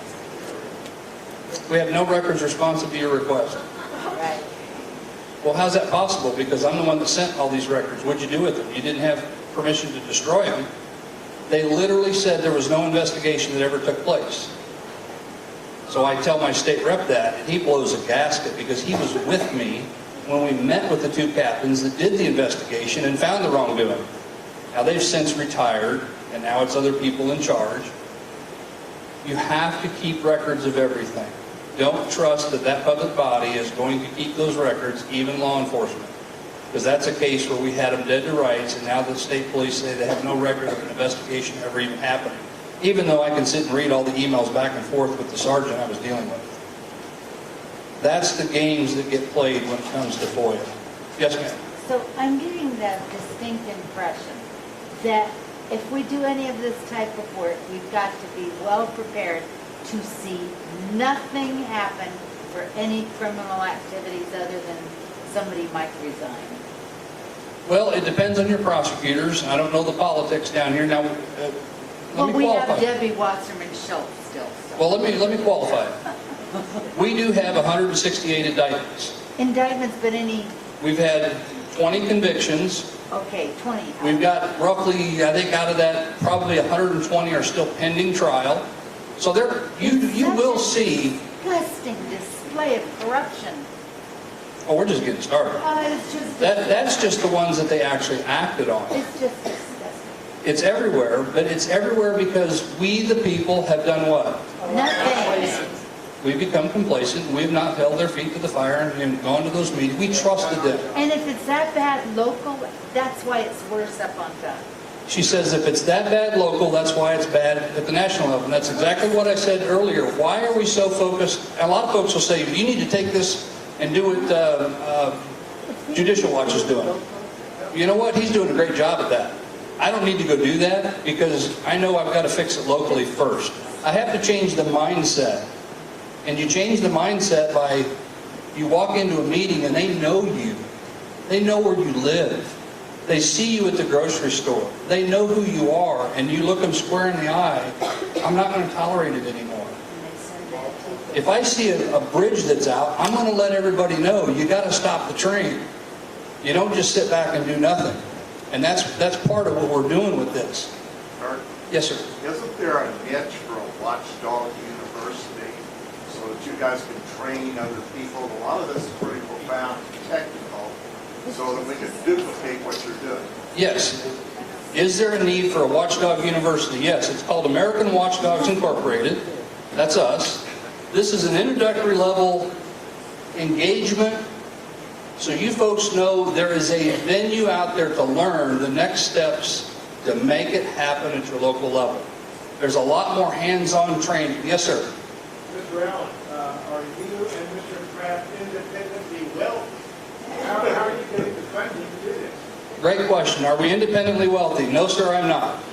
I've got a business I run on the side that this has kind of taken over, so I don't do a whole lot of that anymore. Our funding comes through donations. We're a nonprofit. The Edgar County Watchdogs, that activist group that we've basically been operating, we never get a penny.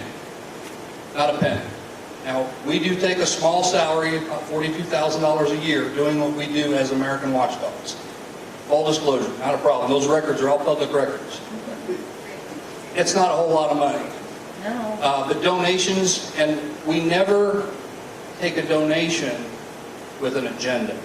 We've had people come and say, hey, I'm ready to throw some money at you. I need this looked at. Sorry, not happening. You can't buy us. That will not work. It never works. We have turned those down regularly. And they know, most of the folks that have dealt with us in different states, especially in Illinois, they know, tell us what the problem is and we'll deal with it. We have gone to public bodies and addressed things, and I've had supervisors walk up and say, hey, we want to help your cause, we really appreciate it, and they have a couple $100 in cash. Wesley Township's the one that comes to mind. I said, keep your money, we're not here for your money, we're here to fix this problem. And he put it back in his pocket.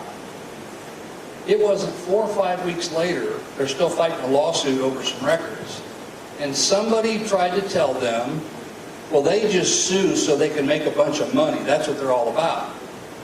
And here's a man that tried to give me money, and I said no, who bought into the lie and now is convinced that all we do is try to make money by suing local public bodies. The attorneys are the ones that make the money, not us. They're the ones that get attorney fees, not us. There's very rarely a case where we get any type of a penalty, per se, from a FOIA case. What's that? Punitive damages. They call them penalties in Illinois. If we can prove that they did it willfully and intentionally, the court's going to assess a fine in that regard. On these issues, be respectful and polite. We try to do that as often as possible. There are times you're going to have to stand up and be mama bear in the room, or papa bear, whatever the case may be. One of the recent incident, Fire Protection District, we've been having some issues with them. Local fire chief had done hundreds of thousands of dollars of business with his own department. Their own attorney said, hey, you can't do that. It's a felony. He told him 3 times. The state's attorney won't prosecute him because he says, well, he really didn't know it was a crime. Well, he didn't know because the trustees didn't tell him that they got told 3 times not to do it. So nobody was held accountable, but they stopped the bad act. We go to the meeting, and this is for all the mask folks out there. Everybody's having issues with the mask, right? We walk in, there's 2 people there, no mask. John and I sit down, no mask. But when we walk in, all the board members put on their mask. That means it wasn't on before? Okay. And he walks up and he says, have you been vaccinated? I said, I'm not going to answer your question. Well, you have to. No, I don't have to. You're free to ask me whatever you want. I have no problem with that. I will fight to the death to defend your right to free speech. But I don't have to answer your question. My medical conditions or treatments are none of your concern. That's private. Well, we have a policy. Listen to every word. Say that. Let me see it. Let me see it. We have a policy. My question to him, is that adopted by the board? Was it on the agenda? It's in the minutes then. So when I FOIA that, I'm going to get a copy of your adopted policy on masks, right? I FOIA'd it. There was no adopted policy on masks. And as I gave my public comment at that same meeting, he gavels me and says, your time's up. Do you have a public comment policy? Absolutely we do. And he has a piece of paper they say is their public comment policy. Was it adopted? Was it on an agenda? Was it in the minutes? Absolutely. Says who? What proof? I submitted the FOIA. I get a response back from the attorney for the fire district. Guess what? What's on the agenda at their very next meeting? Adopt a public comment policy. But there he sat and basically lied to me and tried to intimidate me.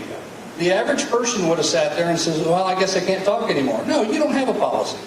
I'll stop when I'm done making the point I want to make unless you have a policy that forbids otherwise. Go back one slide. There are two things at the bottom I want to cover. Write letters to the editor. Be clear and concise. The issue of listen to what they say. There's value in what they say. And if you can get them talking, let them talk. There's nothing better than a politician talking. Because as they talk, they're going to give you all kinds of information that's going to expose them. Call in to talk radio, press releases. All of these are options. Early on, nobody would pay attention to us. So we resorted to our own website and did our own thing. Again, remember what you're alleging. It may be difficult to believe. We've got probably 5 or 6 counties where sheriffs are selling guns illegally, and it's still a problem in Illinois, and kids are still getting murdered in Chicago, and nobody's doing a thing about it. There's no limit to the amount of good you can do if you don't care who gets the credit. President Ronald Reagan. This is not about us, people. This is about you. This is your backyard. Only you can fix it. We hope that we can share what we've done to give you a tool and a pathway to make your job easier. And we're here to help do that. What's next? Battery charger. These steps have led to the resignation or removal of, when we wrote this last week, it was 444. We're at 452 public officials out of office now. That process is nothing more because of FOIA, open meetings, going and holding them accountable, and you'll find other people that will spur and do the same things. This was College of DuPage. This was what the meeting room looked like. They had about 60 chairs in there. Half of them had reserve signs on them. When we sued and we won to force them into a bigger room, this is where they put us. And there were over 500 people showed up at that meeting. 500. 72 people spoke at public comment. It lasted 3.5 hours. One person spoke positively about the president. One. When this board got outed, they tried to give him a severance and a payout. When he got outed, the new board fired him, and they're still in lawsuits over that situation. But that was nothing more than starting from one person inside that said, we've got a problem, you need to look at this. And we did. We looked at it, we wrote about it, and it grew legs. You never be surprised. It's not just what you think you're going to find. That onion has many layers, and if you find one layer to it, I promise you there's more. Resources. DuckDuckGo, Google Scholar. I put DuckDuckGo at the top. Short story about it. How are we on time? I'll close out here in just a second. We have a situation with county government leasing farm ground to private farmers. In our Constitution, it says public funds, property, and credit shall only be used for a public purpose. So my question was, what's the public purpose of this private farmer? How is the public benefiting? And the new state's attorney says, well, we're making money off of it. Well, that's only one prong, and that's not a public purpose. You're using a public resource, and yes, you're making money on it, but how is his use of that ground serving the public?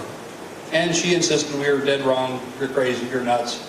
Even though we had Attorney General opinions, 4 of them, dating clear back into the 50s, that you can't do what they're doing. And initially, she acknowledged you can't do it, and then she found a statute that she thinks you can. And I was always using Google as my search engine. As I read the Attorney General opinions, they cite case law. So I would look up that case law. Well, in frustration of not finding what I was looking for, I pulled up DuckDuckGo and I typed in the same thing I had done in the other browser. And I found number 2 on the page, an annotated version of the Illinois Constitution. For those that are not familiar with what an annotated version of something is, an annotated version of your statutes, your state law, is they cite the law, and then below it is all the text of how the courts have interpreted that law. And you can read and learn how that law is to be applied. Well, the Constitution that we have says public purpose, and it talks about it in Article 8, Section 1, and they had a full page explaining what public purpose is and how it's to be applied, and how the courts have interpreted it. And in that annotated document, it said, public purpose is not just on what the county gets from leasing property. It also is tied to how the property is being used by the leaseholder. And that's what we've been saying from all along based on what we had in court cases. So we ran the article. The board stood their ground and said, no, we're not leasing this ground. And I mean, it has divided that board, and most of them are Republicans. It divided that board because the farmers want to lease it. You can't let that ground sit idle. Well, you shouldn't be leasing it in the first place. We're not in business to be farmers. That's not government's job. So the importance of just simply changing up what you use as a search engine, I found something I never found before, and I've been on this issue for years. But it popped up because I changed my browser. Google Scholar, you'll find court cases, case text. If you take a statute, you can pick whatever state you're in, you type in the statute, and it's going to pull up cases that have been looked at or had rulings on it. Westlaw, LexisNexis. Here in Florida, you got the College of Law, Florida State University, the Florida Supreme Court Law Library. Florida law libraries, there's several of them in the state. Law.justia and courtlistener.com. Those are just some examples of what we use. Other resources here in Florida. Your Attorney General. And these links are on the document for resources that we had at all your tables, and this will be in the published version. We'll get an email blast out, and you can send that out to be able to hit the hot links to all of these. Different opinions of how they've interpreted your sunshine laws. Sunshine Manual includes a law enforcement guide. Annual financial reports, those are always fun to look at with your public bodies to find out what the auditors are saying. Then I have a CPA in here. Is she still in here? Management letters, are those important? They're real important. A lot of times they don't want to give you a management letter because that letter outlines things that they're telling them, hey, you got to be doing this. You're not doing it right. The Florida statutes outlines all of the different statutes that you have. Do you want to fix your local government? Is that a yes or a no? Yes. These are some of the basics that you need to do. Pick one. Whatever public body it is. Call them and learn their names. Find out who they are. Go to the meeting. Introduce yourself. Find out who their FOIA officer is, or if they've even assigned a FOIA officer. Generate a FOIA request. What are you going to ask for? Brand new out of the hopper, what are you going to ask a public body for? Anybody? What's that? Meeting records. Meeting records? One I love to ask for is credit card statements. Oh, yeah. How'd they spend that money? And you have to qualify it because they love to give you the summary page. So this is how much you owe and this one's due. You have to ask for all pages of the statement. Not just, you have to be specific. And you want to make sure you start what month? October? October, November, December, January, February, maybe March. October through February. Who said holidays? Amen, brother. You got it. You would not believe the Christmas presents that are bought on credit cards by public bodies all over the country. Is that a proper expenditure of public funds? Because I know in Florida, it has to have a public purpose. It can't be for a private purpose. Somebody had a question here? So do all of our elected officials have credit cards? Some do, some don't. It depends. Now in Illinois, when you look at the plain statutory construction, meaning in Illinois is a Dillon's rule state, you only have the power granted. We have one statute, the Illinois Community College Act, that says the Board of Trustees may be issued a credit card for expenditures. So that set the precedence. The Community College Board has the power. Who else has the power? Nobody. They didn't issue it. And if they wanted every other unit of government to have credit cards, the legislature would have put it in the law just like they did for this one. And that's how the courts rule on that kind of stuff. But we see credit cards all the time. Well, everybody's got a credit card. How are we going to do business? Well, that's not the issue. You need to follow the law. But when you get to credit card statements, how many have kids in college? You ever look at their credit card statement? You ever see anything on there? You pick up the phone and go, can you explain this? It's that simple. You look through the bills and see what they're doing. When you start seeing, what was the guy from Paris that went to Florida on vacation? $7,000 on the city credit card. Oh, yeah. Oh, I can't remember his name. He was an alderman. Yes, he was an alderman. And he goes on vacation on the taxpayer dime. Took his entire family with him and his grandkids. That same public body, the mayor is an attorney. We FOIA'd the records and we see a bill, and it was an invoice for some firm, but it had the credit card number on it, and I couldn't tell what was purchased.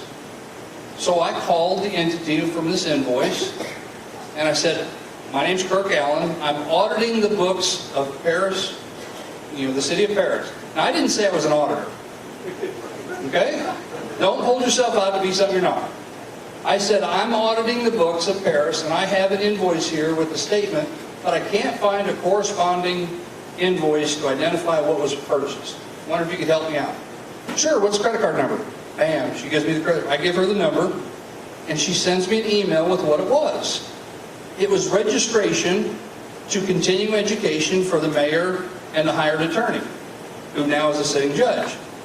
Well, wait a minute, why are the taxpayers paying for their continuing education for their law license?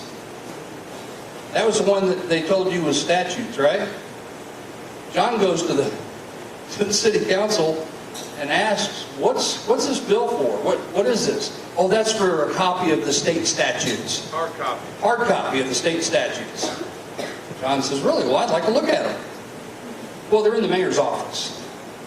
Well, okay, let the mayor know we want to come look at it. It's public record. We get to look at it. It wasn't a copy of the state statutes. They're lying through their teeth. They got caught. Credit card statements could open up Pandora's box. You would not believe what people do. We publicize that stuff. If they're not going to fix it and hold somebody accountable, it's a problem. Truth never lost ground by inquiry. William Penn. You don't ask, you're never going to know.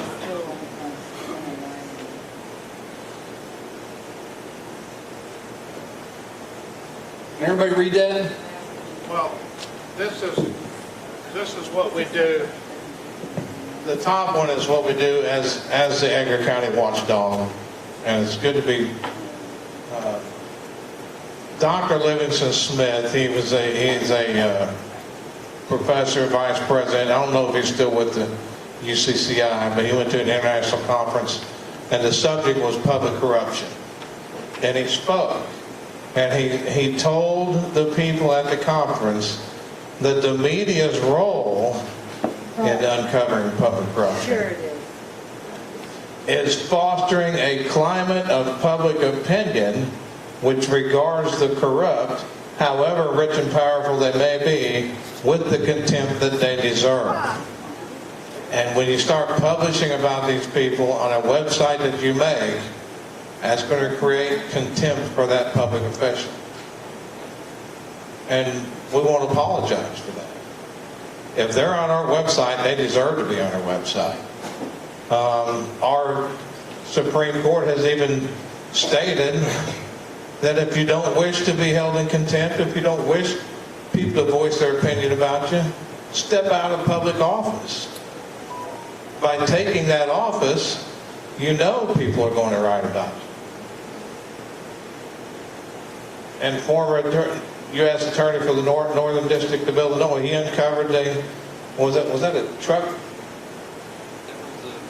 CDL driver's license where people could just pay money and get a CDL with no test, no qualifications. Our governor went to prison over that. Wow. The public refusal, which is why we're here today, trying to convince you not to stay silent.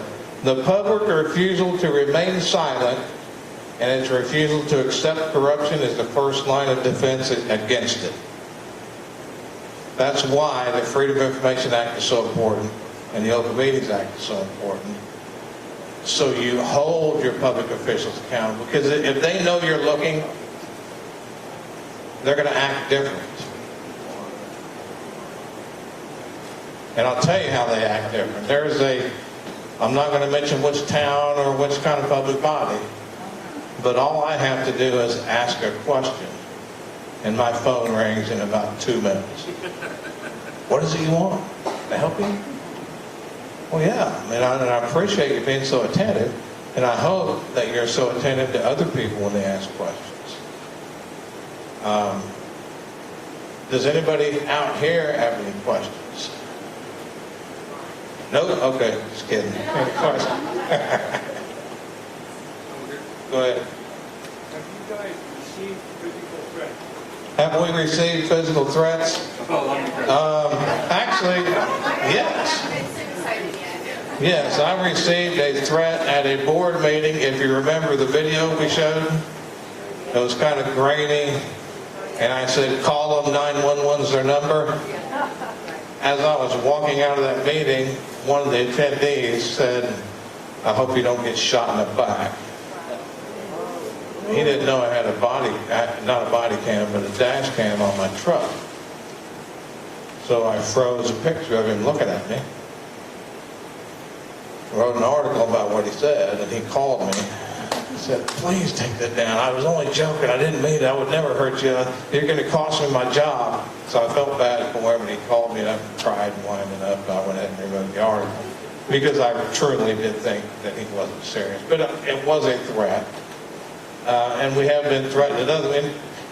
We had people quasi-threatening us for coming down here on social media, claiming, well, they advertise they're out of town. I hope their wives can protect themselves at their house. Yeah. Well, my wife and Smith and Wesson will be able to protect themselves. So, I'm glad you asked that question, and actually we get that question just about every meeting we go to. Andy, we spoke about this earlier this afternoon. I want everybody to hear me on this. The fact that you asked the question is the signal. Yeah. That's the message that you better get involved. We should not fear doing nothing more than exercising our rights under the law. And if you're getting threatened, which we have, and I'm not concerned about it, the good Lord's got my back, I'm here for a reason. If we don't step up and push back against that type of behavior with these officials, we will never recover a constitutional republic, ever. So I can't tell you how much I appreciate the question, because it is so important. You need to realize there might be some people that do that, but that's why we have to do this. That's the reason we don't quit. Because this is not what this country was founded on. We all can live together in harmony if we do one simple thing. Follow the laws that apply, and if you don't like them, change them accordingly. Some laws are going to get changed you don't like, and some you can change that are better. Yes, sir. I know that we don't use this to target, but have you run across any things that Lori Lightfoot might be doing illegally?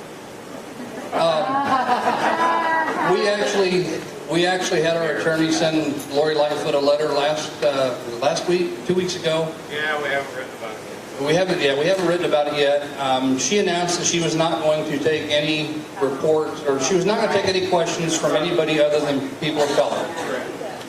And unfortunately, what's that? You should call the questioner. He can speak like well. We sent a letter. We were a few days short. We were actually going to sue her over it. There were some other people that already sued her, and she has now retracted that position. Because she retracted it, we don't have a cause of action. She's already retracted the position. Now, whether she is or isn't, taking any questions, You gotta try it.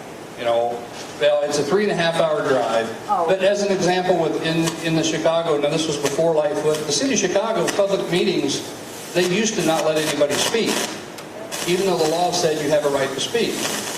So John and I said, well, we're going to Chicago. We were tied up with College of DuPage. We're going to go to the next Chicago meeting and we're going to sue them because people have a right to speak. And I kid you not, it wasn't 3 days later, a gentleman sued them with the same attorney we use, and now the public gets to speak at Chicago city meetings. So it can work. You just have to know where to look and how to push those buttons. Any other questions? I have one, but I'm afraid it might be too long. I see a lot of talk on the internet about using quo warranto to get local officials kicked off their jobs.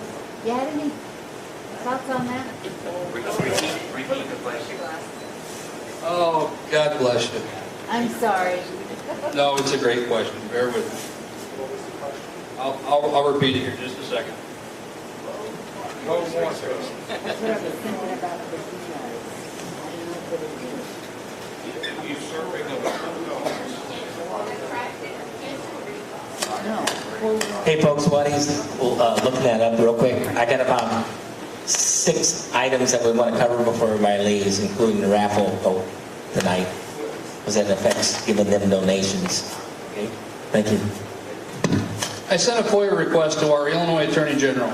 Now, this is the second time I've done it. I did it on our prior Attorney General. The question was if we ever pursued things via quo warranto. A quo warranto is an action where a public official is holding an office in contradiction to law. They're not allowed to be there for whatever reason it may be. When I did that several years ago, the Attorney General sent me 2 banker boxes of records. They had not prosecuted a single case. Now in Illinois, we can file a quo warranto. The process is I have to give the Attorney General 60 days to address it. I also have to file it with the local prosecutor and give them 60 days to address it. If they both decline to take the case, then I'm free as a citizen to sue them. We've done a quo warranto action against our 911 board who had hired an attorney. The attorney was the law partner of the state's attorney. The state's attorney is supposed to be the legal counsel for 911. In a public meeting, and this was his last public meeting that he attended, he told the county board, we were wrong, we're wrong, we're wrong, we're wrong. So I got up at my public comment and I read a 7-page Attorney General opinion that says he's wrong, he has to represent 911. He's never come to another county board meeting since. You have to prove him wrong with facts. Our current Attorney General, how many knew that the Colonial Pipeline, did that impact you guys down here? No. Yes? No? That's when I was, What happened to Colonial Pipeline? private, They got hacked, right? it's private. Okay. Our Attorney General in Illinois got hacked about a month ago. 2.5 months ago. Has it been that long? They don't have any records. Oh. They're actually asking for copies of some of the opinions they know we have. I submitted a request, a copy of all requests from county state's attorneys for prosecution assistance in the last 4 years, a copy of all quo warranto notifications received in the last 4 years. I want to know how many times people come to our AG and said, prosecute this. On May 24th, we extended the time to respond to your request. Now, my original request was May 17th. Now, in this final closeout letter, please be advised the office is currently unable to complete its search for records responsive to your request for blah, blah, blah, blah, blah. As a result, we require additional time to respond to your FOIA request. We request you permit us until June 29th to provide the next response. If this is acceptable, please contact me. They're unable to search their files. The Illinois Attorney General is unable to search their files right now. Let that sink in a minute. And yeah, it has been several months. Yeah, their system was hacked. Their entire system was hacked. They have no access to their emails. They have no access to their database.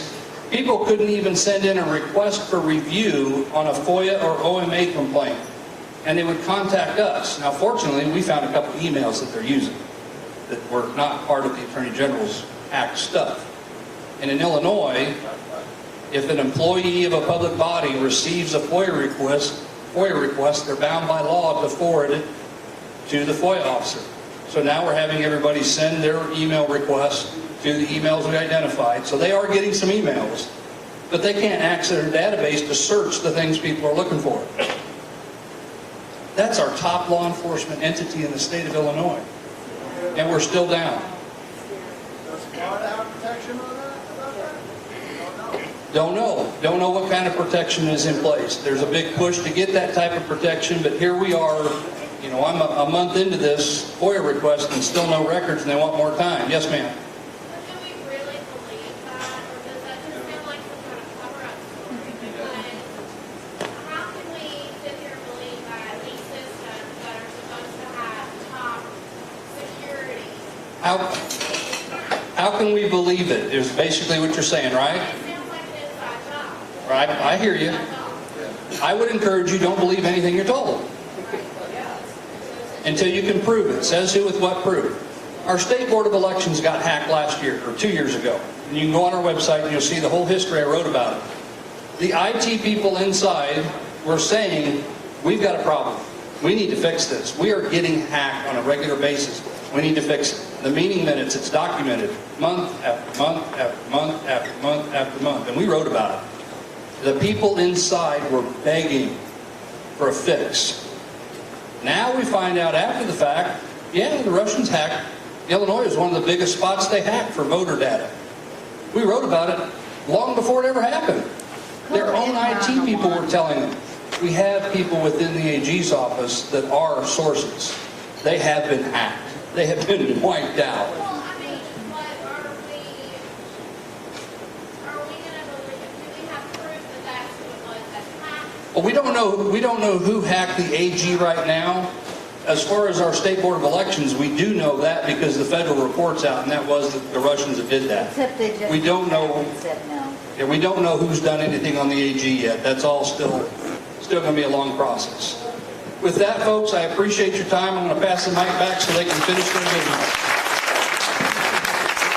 Okay, thank you, Kurt and John. Do you want it back, folks? Will you come back? I'm going to get, that's why you held the mic there, because I'm going to hear you say that. We need you back. Okay, they are coming back. They do have a second round, right? Do you want to take just 30 seconds to talk about your second round? You need the meat and potatoes. You know, this was just a quick overview of what we do. The next level of what we do is basically we take the exact problem you talked about with your school district in advance, and we'll be communicating with folks. We want those FOIAs submitted in advance. What was the response? And work that project together to where we walk people through from start to finish how that process works and how to work through getting the things you're looking for. But yeah, this is what we call the 101 level. Thank you. Okay, I got a few items here that are very important. Mike, Yes. you don't need the mic as that. Hang on, let me take it. Yeah, not as much. Slow it down a little. Okay, I had two mics there because I was gonna have some little dialogue. Okay, so we'll schedule a time with you guys and a next meeting date for everyone here and let you guys know as soon as possible. Okay, I got a few items that I want to talk about real quick, folks. It's very, very, very important. Are there any SEC rep apps left on the tables that need to get to Christine and to Robin? We And the separate meeting, the next one, Don Menzel, come up here. Put you on the spot, sorry. Can you tell us when the next meeting is, where? And we're asking for everybody to show up. This Thursday at the community room in the mall, was that Oviedo, at 7 o'clock. By the way, Don is the new treasurer of the Seminole County Republicans of Seminole County here. Okay, is anyone here a notary besides Ian? Raise your hand. Okay, can you help us notarize stuff? Can you see Robin? Do you have your stamp with you? Oh, you don't have your stamp with you? They don't have... Oh, Ian did, right, yeah, we know that,